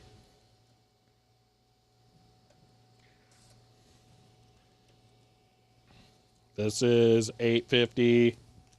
We're just going to replace both transceivers. Maximum problems. And that one says 850. And yes, the yellow one is on different sides on both ends or whatever. But again, we just used this cable. Should be working. What gives? Laser color and millimeter needs a match. Yeah, that's laser color. They say a color?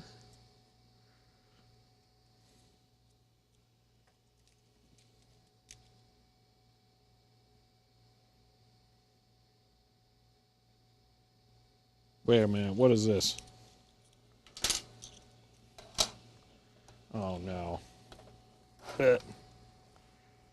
1440. 1316.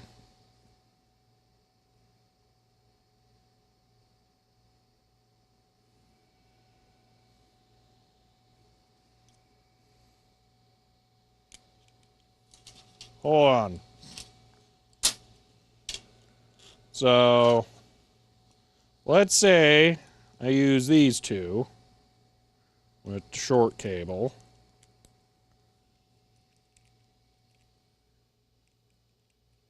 $8.50 is the color. Okay. So here, you know, let's go to the second port. Why not? Boom, boom, and it instantly worked. Okay. Now we go here and here. So second port is now the internet in port. And then here. And now that's working. Wait a minute.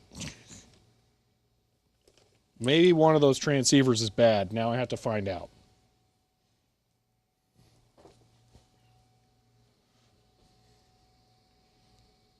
I have to know. Ever thought about the lovely, exciting world of DAC cables? There you go, DACs. I can't run 150 feet of DAC cable, though. Okay, that's the one I just took out. So I'm going to try this one.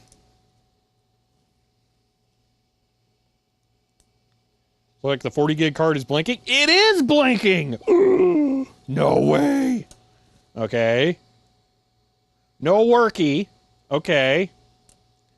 That'd be cool if it was just dirty. Come on, unplug.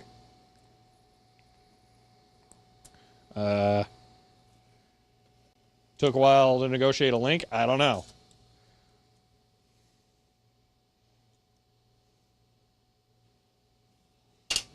That one's marked weird.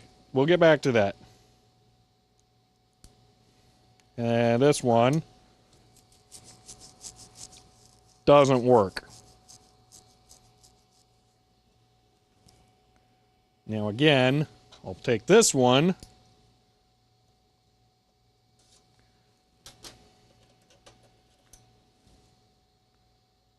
Doesn't work. I hate everything.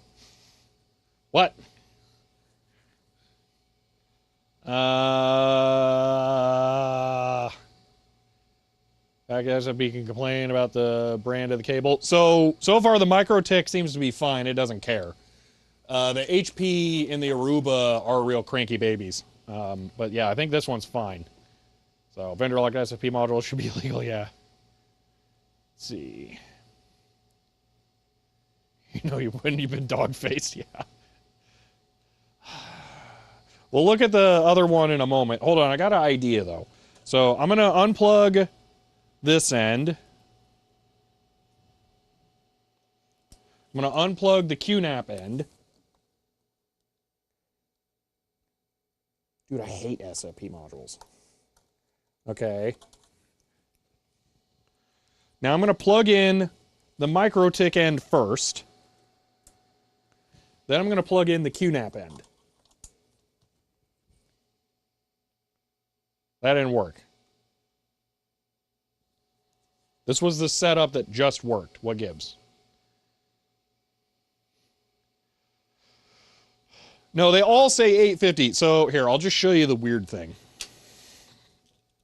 I don't know what this is. Probably nothing. You guys are going to go, oh yeah, that's nothing. They have 850M and then 1440 or 850M and then 1147. I have no idea what those are. For all I know, that's the production date code. But yeah, I have no idea what that means. Some of them are the same, some of them are different.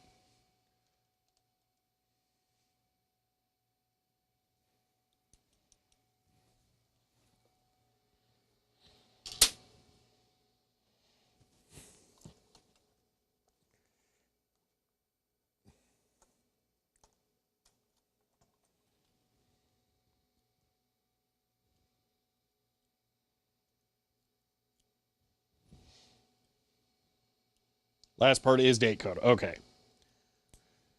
I'm going to plug this into the second port on this QNAP just for giggles.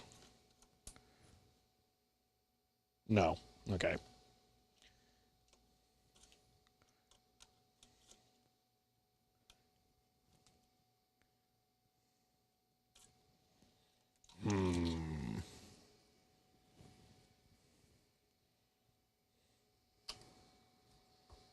Why?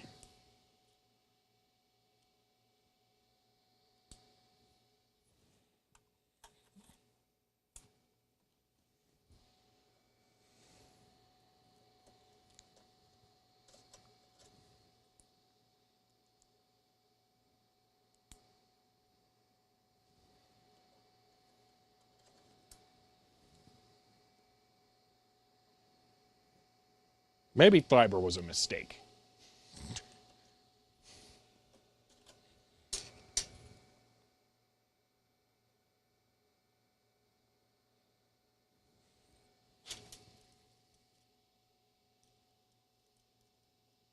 Is the fiber the right color for the transceivers? Yeah, really.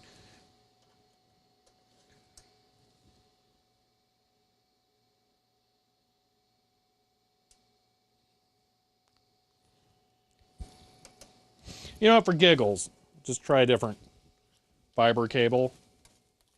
Just rule that out. These are all super short, though, so this sucks. Oh my gosh, it's so short. Literally can't reach while being on the table. I gotta hold it.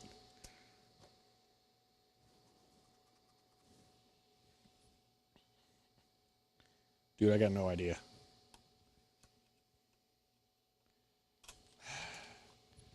Just test QNAP with the one on top of the rack. Good call. Let's try that. So there's MikroTik to QNAP. Nothing.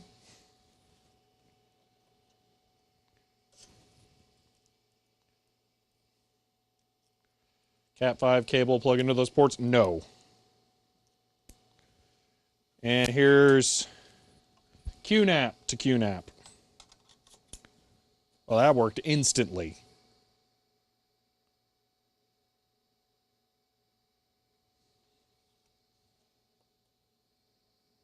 Okay, let's just do this to rule out the transceivers on all of them.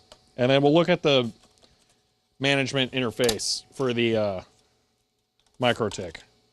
So this transceiver, click, cable,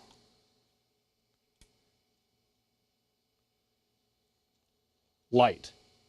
I mean, it's like super duper dim. You can't see it, which is probably for the better, but light. Okay. Well, MikroTik only has enough power to run one port at a time. And instantly working. Okay, so it's the MikroTik somehow. Okay, that's fine. It's not my favorite thing I've ever heard, but that's fine. So all the transceivers are all compatible. Okay. Ugh.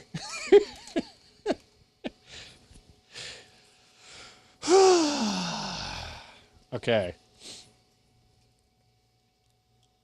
I'm going to plug in the QNAP first. So when I plug it into the MikroTik, everything should just be like ready to go. So QNAP. Boom. MikroTik. Boom. And I'm just going to walk away because I'm just done. Wait, but now I don't have internet on the laptop because I'm trying to plug into the one over here. Ah! I'm just going to reboot the QNAP over here. Let's see what happens.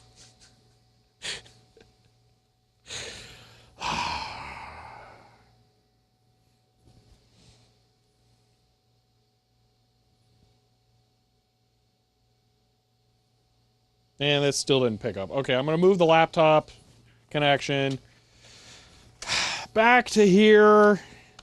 And then we'll look at port 1 on the QNAP or the MikroTik interface, I guess. Dude, networking is terrible. I don't like networking.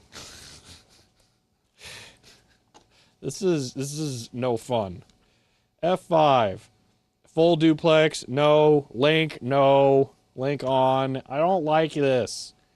Yeah, let's connect here. Retry. Uber secure password. Let's just see that this is working. IPA and what's our address? What? Okay. What was that fancy command for like testing a link speed or like knowing what it is? Dude, I think it's working. Oh my gosh. Yes.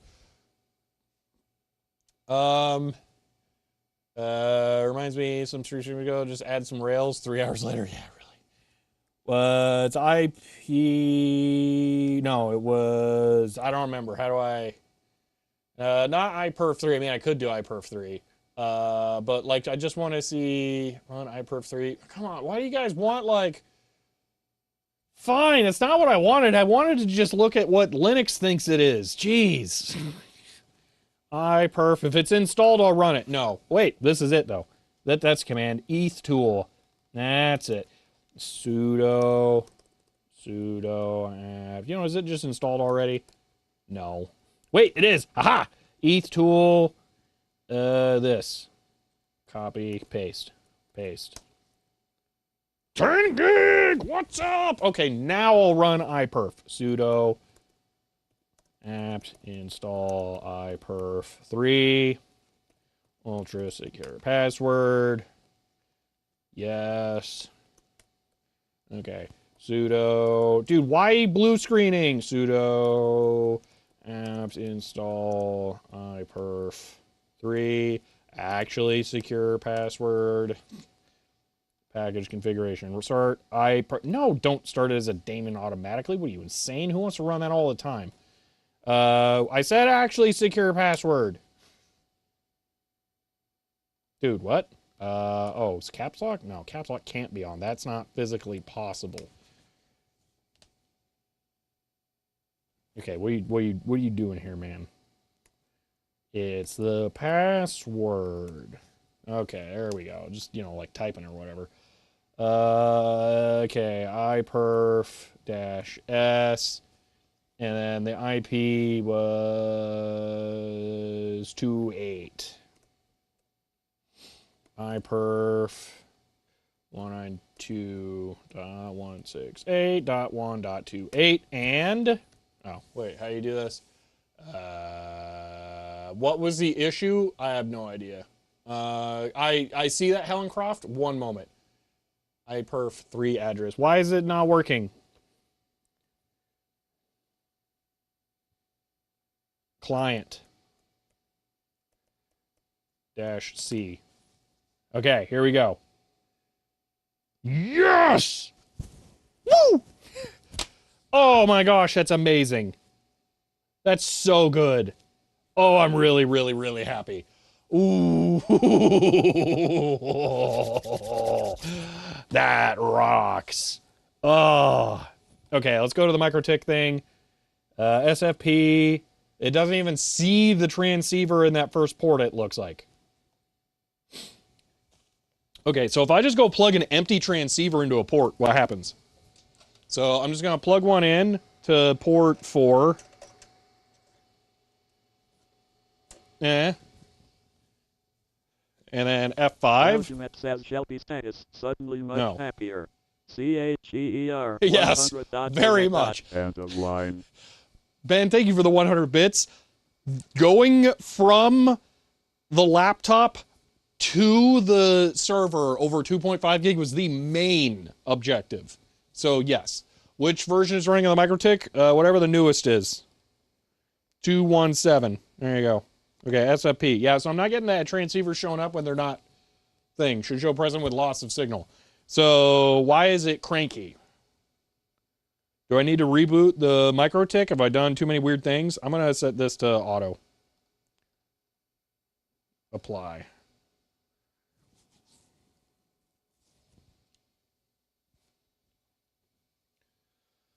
Okay. I am extremely happy now. Okay. Are these 10 AliExpress?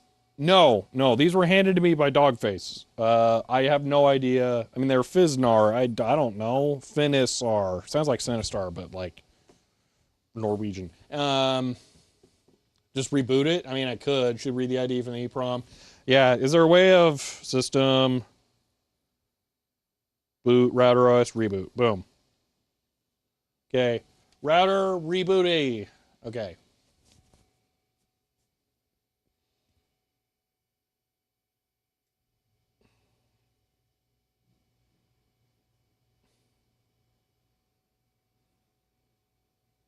Well, it's blinking on the other one that's actually connected now. So there's that. It's not on the one that's not. So I think a reboot actually fixed it. That's weird. Okay. Which means I can move this back over to the other one. And now the laptop is technically communicating over fiber. So now I'm gonna rerun the iPerf test. And that's it. We're doing it. I'm getting 2.2 gigs over fiber from this port to that port through the MikroTik. That's excellent. Oh my gosh, I'm so happy. Ah, yes! It works! Ah! Okay. Put all the SFP Plus modules you have into it? I mean, I could. That's definitely a place they could be stored to be secure. Okay.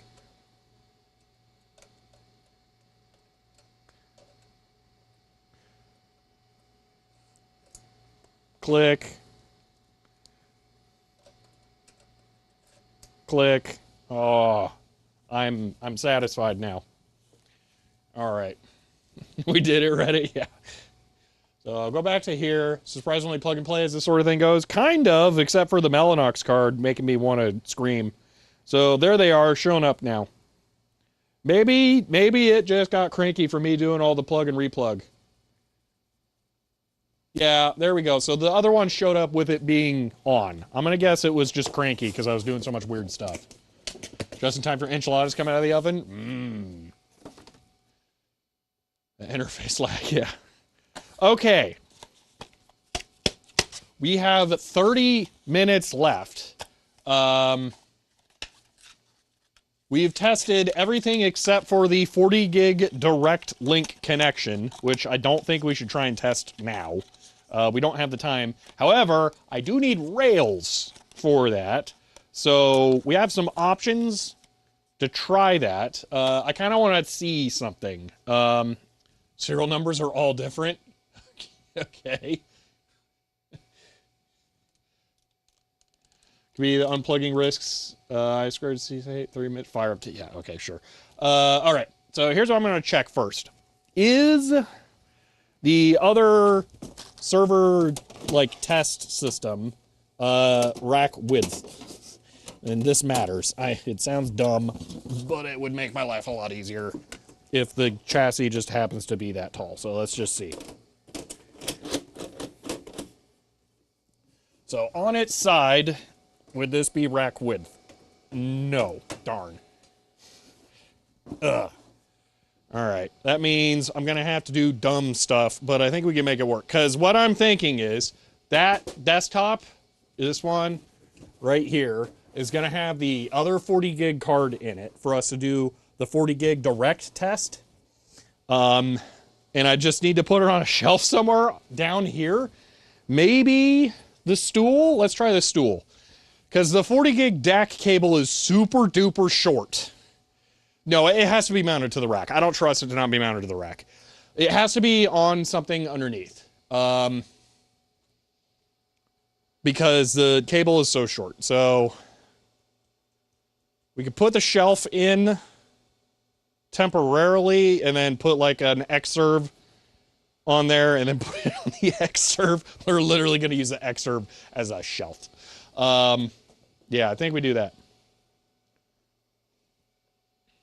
Probably get a rack ATX 4U case.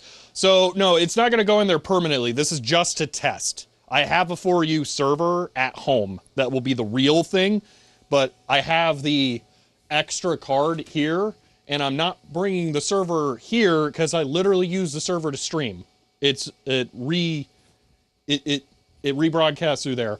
So I need a supplemental computer just to test this. But again, the QSFP Plus DAC cable is this long.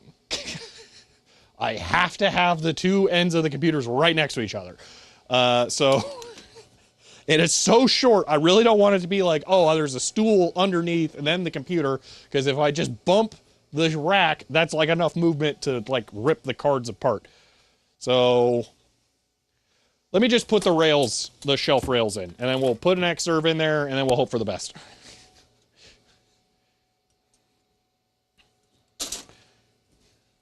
But I'm going to work smarter, not harder. Just cut that DAX cable and solder longer wires. That's brilliant. Okay, this is right side. I don't know why it matters. Why does this one got screws, the other one doesn't? Let me grab a screw. Oh, probably because it's more threads on front. For some reason, I have it like this. I'm gonna put it slightly far down because, again, it's gotta have a Xserve and the desktop chassis. That. Okay, that all line up correctly with that one? No. So down one more. That one's perfect. Get out of my way, cables.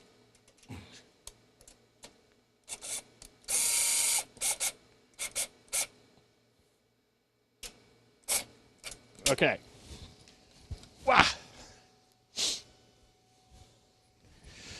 And then yoink.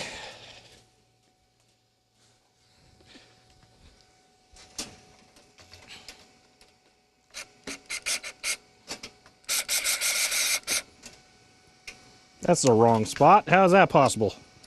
Unless this one just goes in. Oh, it did. Okay, well then hopefully that works. Ugh. So if you fit them backwards, the tabs that support the units are backwards, not up front. All right. Xserve, we do Mac OS. No. We're going to use an Apple product for what it's meant for.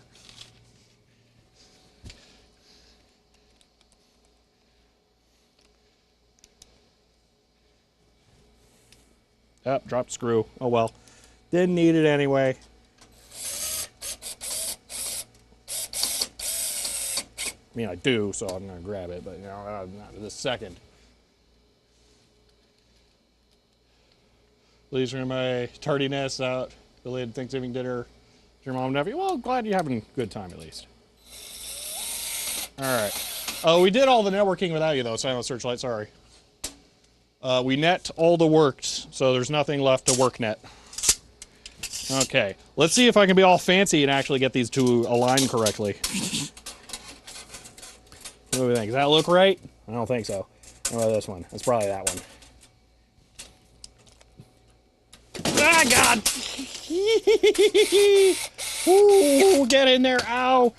Ow, ow, ow. Oh, my pants took it good there. That sucks. Ow. Whoo. Ouchie. Ha, ha, ha.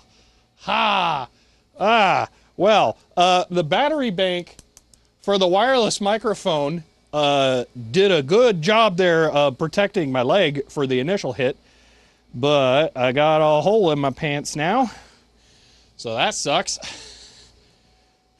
Bad computer. Bad. Ugh.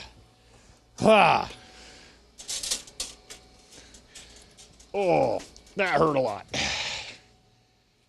Duct tape sewing stream when? You joke. I actually keep a sewing kit in my laptop bag. I might use an iron-on patch on the inside for that, though.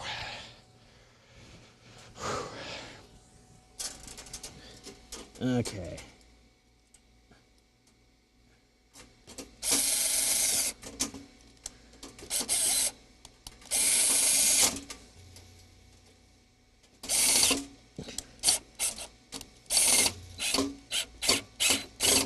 Stop stripping. Oh my gosh, that one's screwed. Boom. Okay. I mean, I guess it actually needs to go into something, doesn't it? Not just, like, ripped apart. That sucks. I don't have a lot of those left either. Dang it. Which computer hit me? The fake server.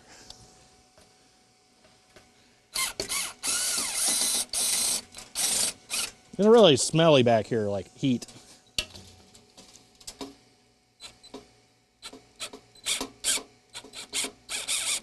So whoever recommended using a drill did the drill thing, and that screw is now trash. We're going back to a ratchet driver.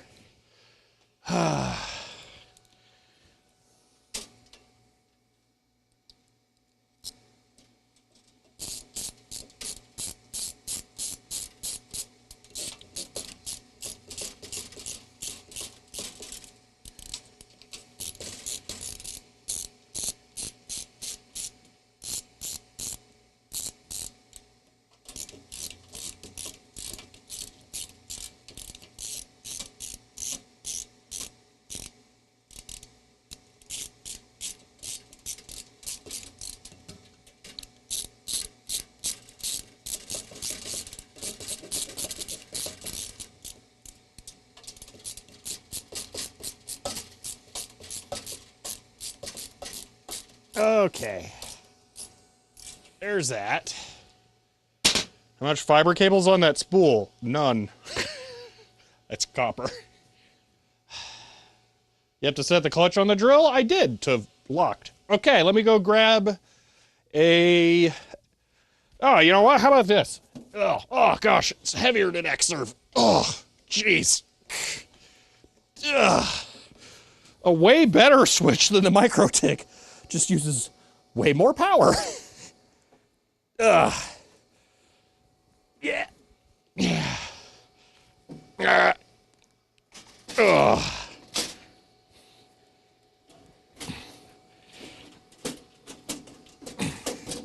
This was how I was going to have to mount this too, because I don't have the rails. Whoa! Let's not get brained. Man, it's almost like cable management's important for this stuff or something. Okay. Whew. Switch is 90% heatsink, yeah. Okay. Just give me one moment here. I'm gonna go. I don't think I can roll up my pant leg far enough to see if that's bleeding, but there's no red leaking through the pants, so it's probably fine. Figure if it can hit hard enough to, like, tear the pants on my skin, it might be bleeding underneath. Okay. I need to plug in the other 40 gig card. Office Claire is stressing me out. You don't have a very good view angle there. Additionally, I have destroyed the office to make this rack stuff possible, so it's not indicative of anything. It's like half network closets I've walked into, then they're very poorly managed, because this is just the test setup. Okay, the other Mellanox card is over there, which we're going to have to do all the other stuff. We're probably not going to get this tested today, because, I mean, we're just not. It's not going to happen. There's no way. So, we're just see if we can get this, like, usable.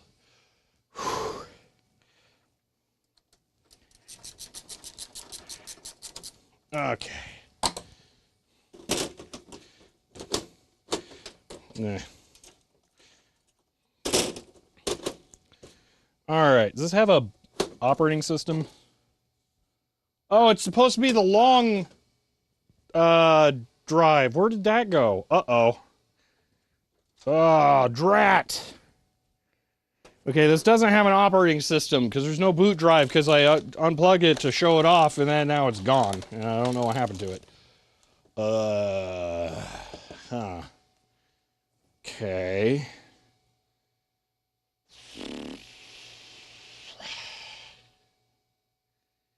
No use. Okay, Ubuntu have to ask, is masochism behind your decision to let Ubuntu sadly use snaps? I don't use snaps. I usually remove snaps immediately.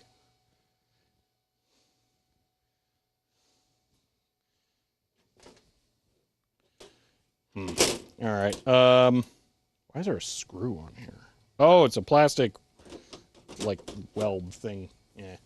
How do you remove snaps? Just look it up. It's possible.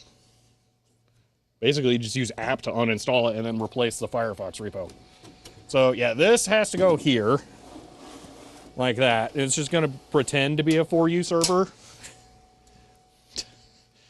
And then I'm just going to make sure that physically the QSFP Plus DAC will fit between the two now.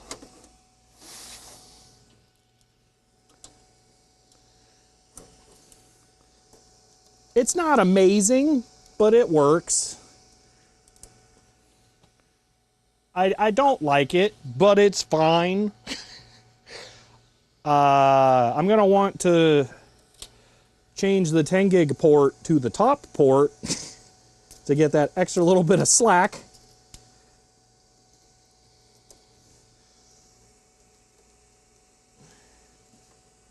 Now we'll see if that breaks everything or not. Probably gonna have to reboot the computer just because, you know, my leg really hurts. In a very localized spot. Okay. Flip the big desktop on its other side. That won't be representative of the 4U chassis. I think this is 4U here. So I feel like this is probably the right way to do this. Maybe one more up would be 4U. This might be 5U. But still, I kind of like the idea of getting a feel for it being farther apart. Please check where it hit you. Go off camera and check it seriously. All right, fine. It's gonna be awkward. Just give me a second.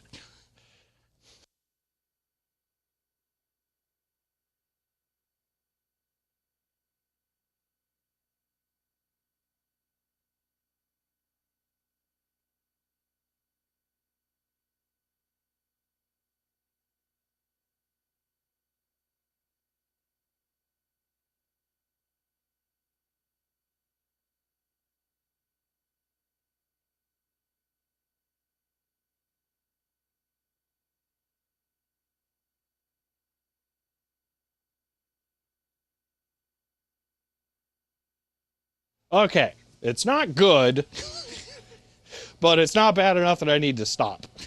So, okay. Rotate the 40 gig ports or closer that way. The big desktop. So, what I'm trying to say, Hellencroft, is that I can't mount the 4U server upside down. I mean, maybe I could. But no. So that's what I'm saying, is that I can't the 4U server is going to fit where it fits.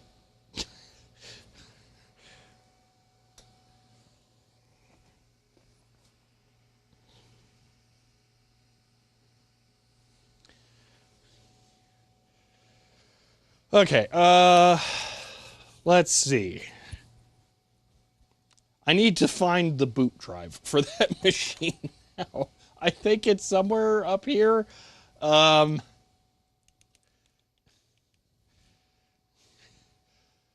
not just fix it? I don't know what you mean. Nix it. Or nix it. C frameworks only to support distros, Ubuntu and Fedora. That's annoying. But at least they support Linux. I mean, that's pretty good still. Check the wiki. I have no idea what you mean. All right. Oh, for cataloging. Yeah. No, things like that will never be cataloged. Oh, there's a stubby one. Its adventures have concluded. It's returned to home. Okay. I think it's just around here. I need to be super careful with that. That would be really easy to destroy.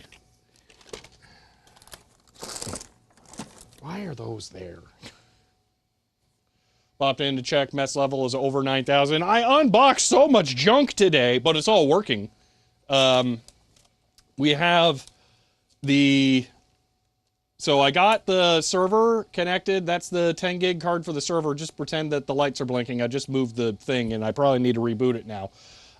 We have two 10 gig to 2.5 gig switches in the laptop, and I got 2.29 gigs from the laptop to the Gigabyte server over the QNAP breakout things. So it is working very well. I was attempting to set up that desktop with the other Mellanox card, and it bit me, and we'll just say that. And I got distracted, and we're probably not going to have time to do it all. So, yeah.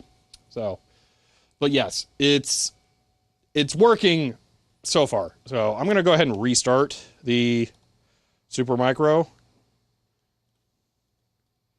just for giggles.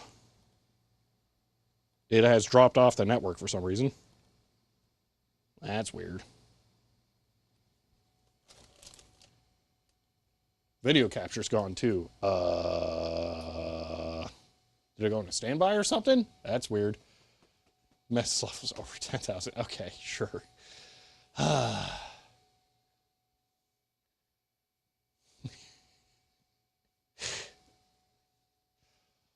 Okay, maybe 3D print some cable management. You guys are way too particular about how this test setup is working. Just chill. Okay. Trying to think about how I want to do this now. So,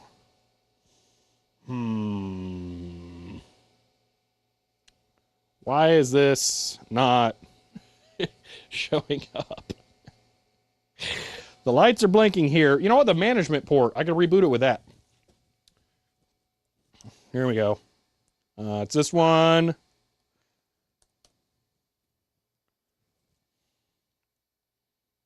Yeah, we'll just restart it with this.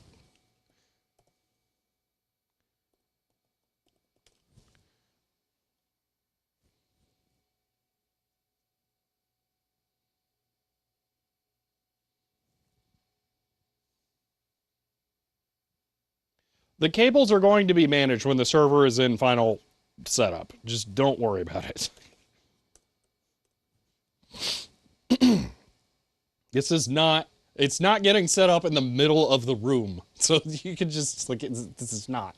All right, power control, and we'll just reboot the server. Hard reset, ACPI shutdown. Actually, I kind of prefer that idea. Let's do that. Okay.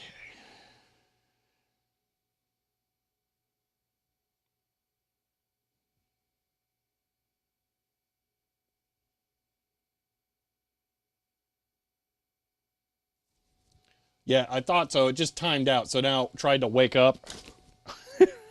Oh my gosh, I bet I don't have Ubuntu configured to, I'm just going to tell it to power cycle. Oh, it's still trying to ACPI shut down. I bet I did not disable standby. So that's probably what happened. It probably went into sleep mode. You make it work yet? Yes, you missed it.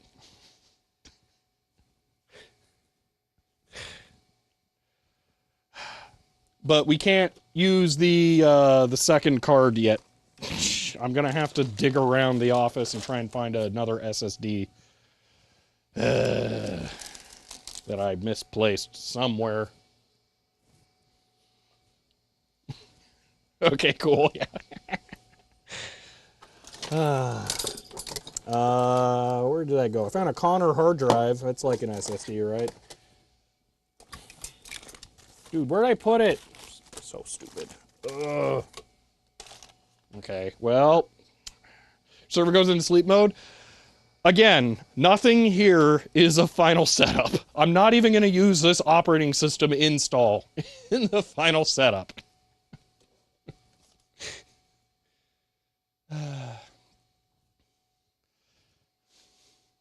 I have no thoughts on any other desktop environments other than Genome sucking.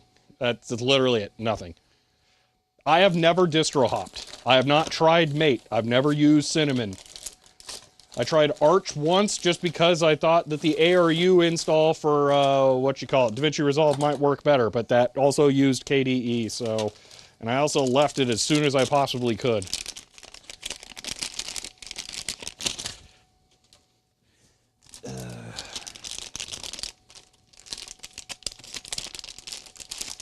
So I used the drive, I attempted to use the drive, when I was working on the server last, so it might be over here with the server stuff. Ooh, I forgot about that. Ooh, fancy. Actual FTDI USB serial interface.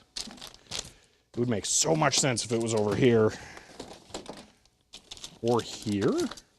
No, not there. Okay, well, I guess I'm going to have to look around for that before stream tomorrow. Or just install Ubuntu on a just SATA SSD or something. We didn't have an install on that PCIe drive, did we?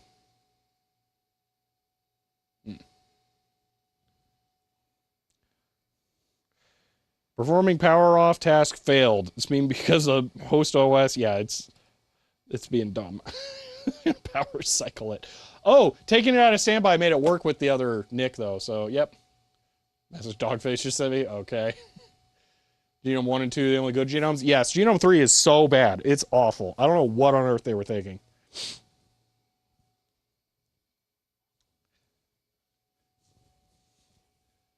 All right.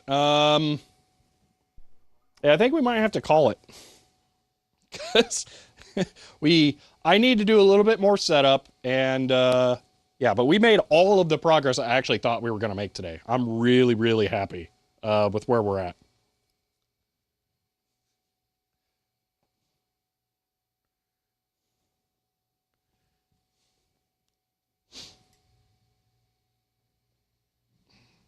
KD 3.5, all right. Put some ice packs on the leg. Yeah, it'll be fine. I'm not that worried about it. I'm more annoyed that there's a hole in my pants. 100R.alley. Really happy. And injured. End of line. Yeah. Chloe, thank you for the 100 bits.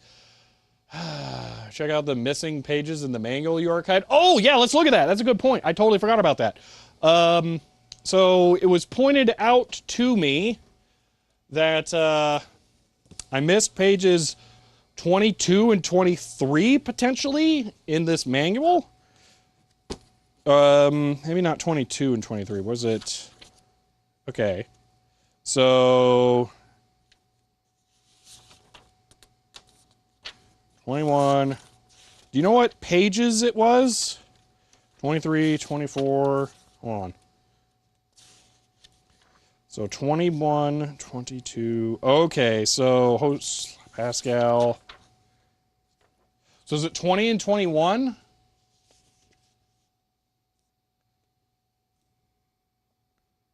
I don't think you can see anything, Dziak, so.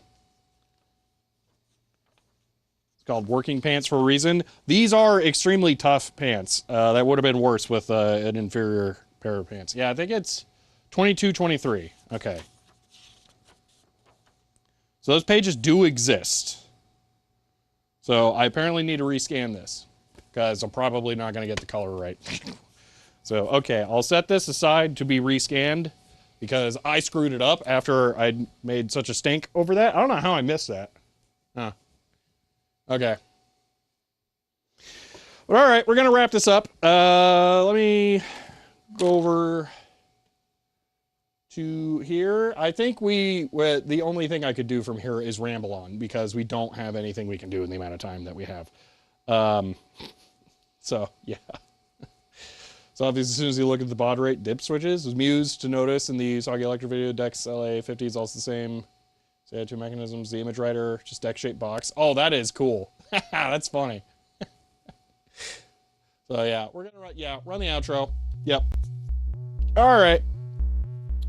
Well, thank you all for hanging out here today. Or read Dogface message out loud. Oh, no.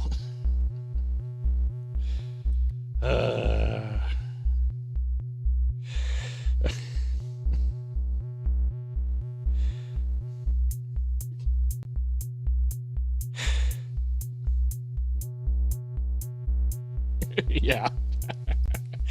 Dogface is out hunting and complaining that I'm, extremely good at networking. That's all.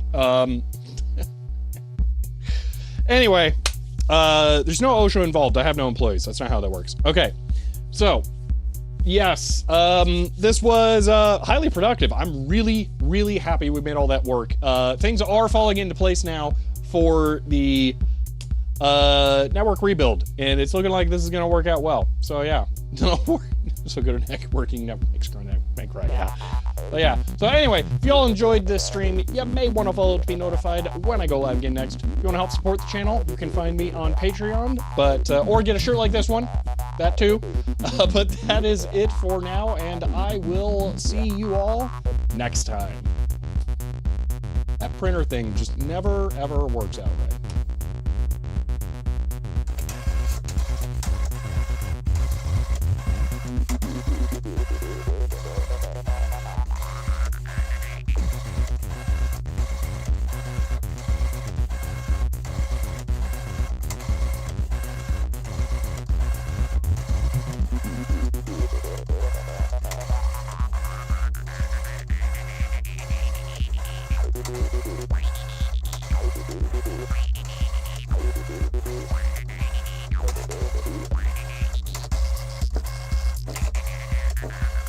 Ooh, Digital Ice Age, I'm very happy to see that page get updated.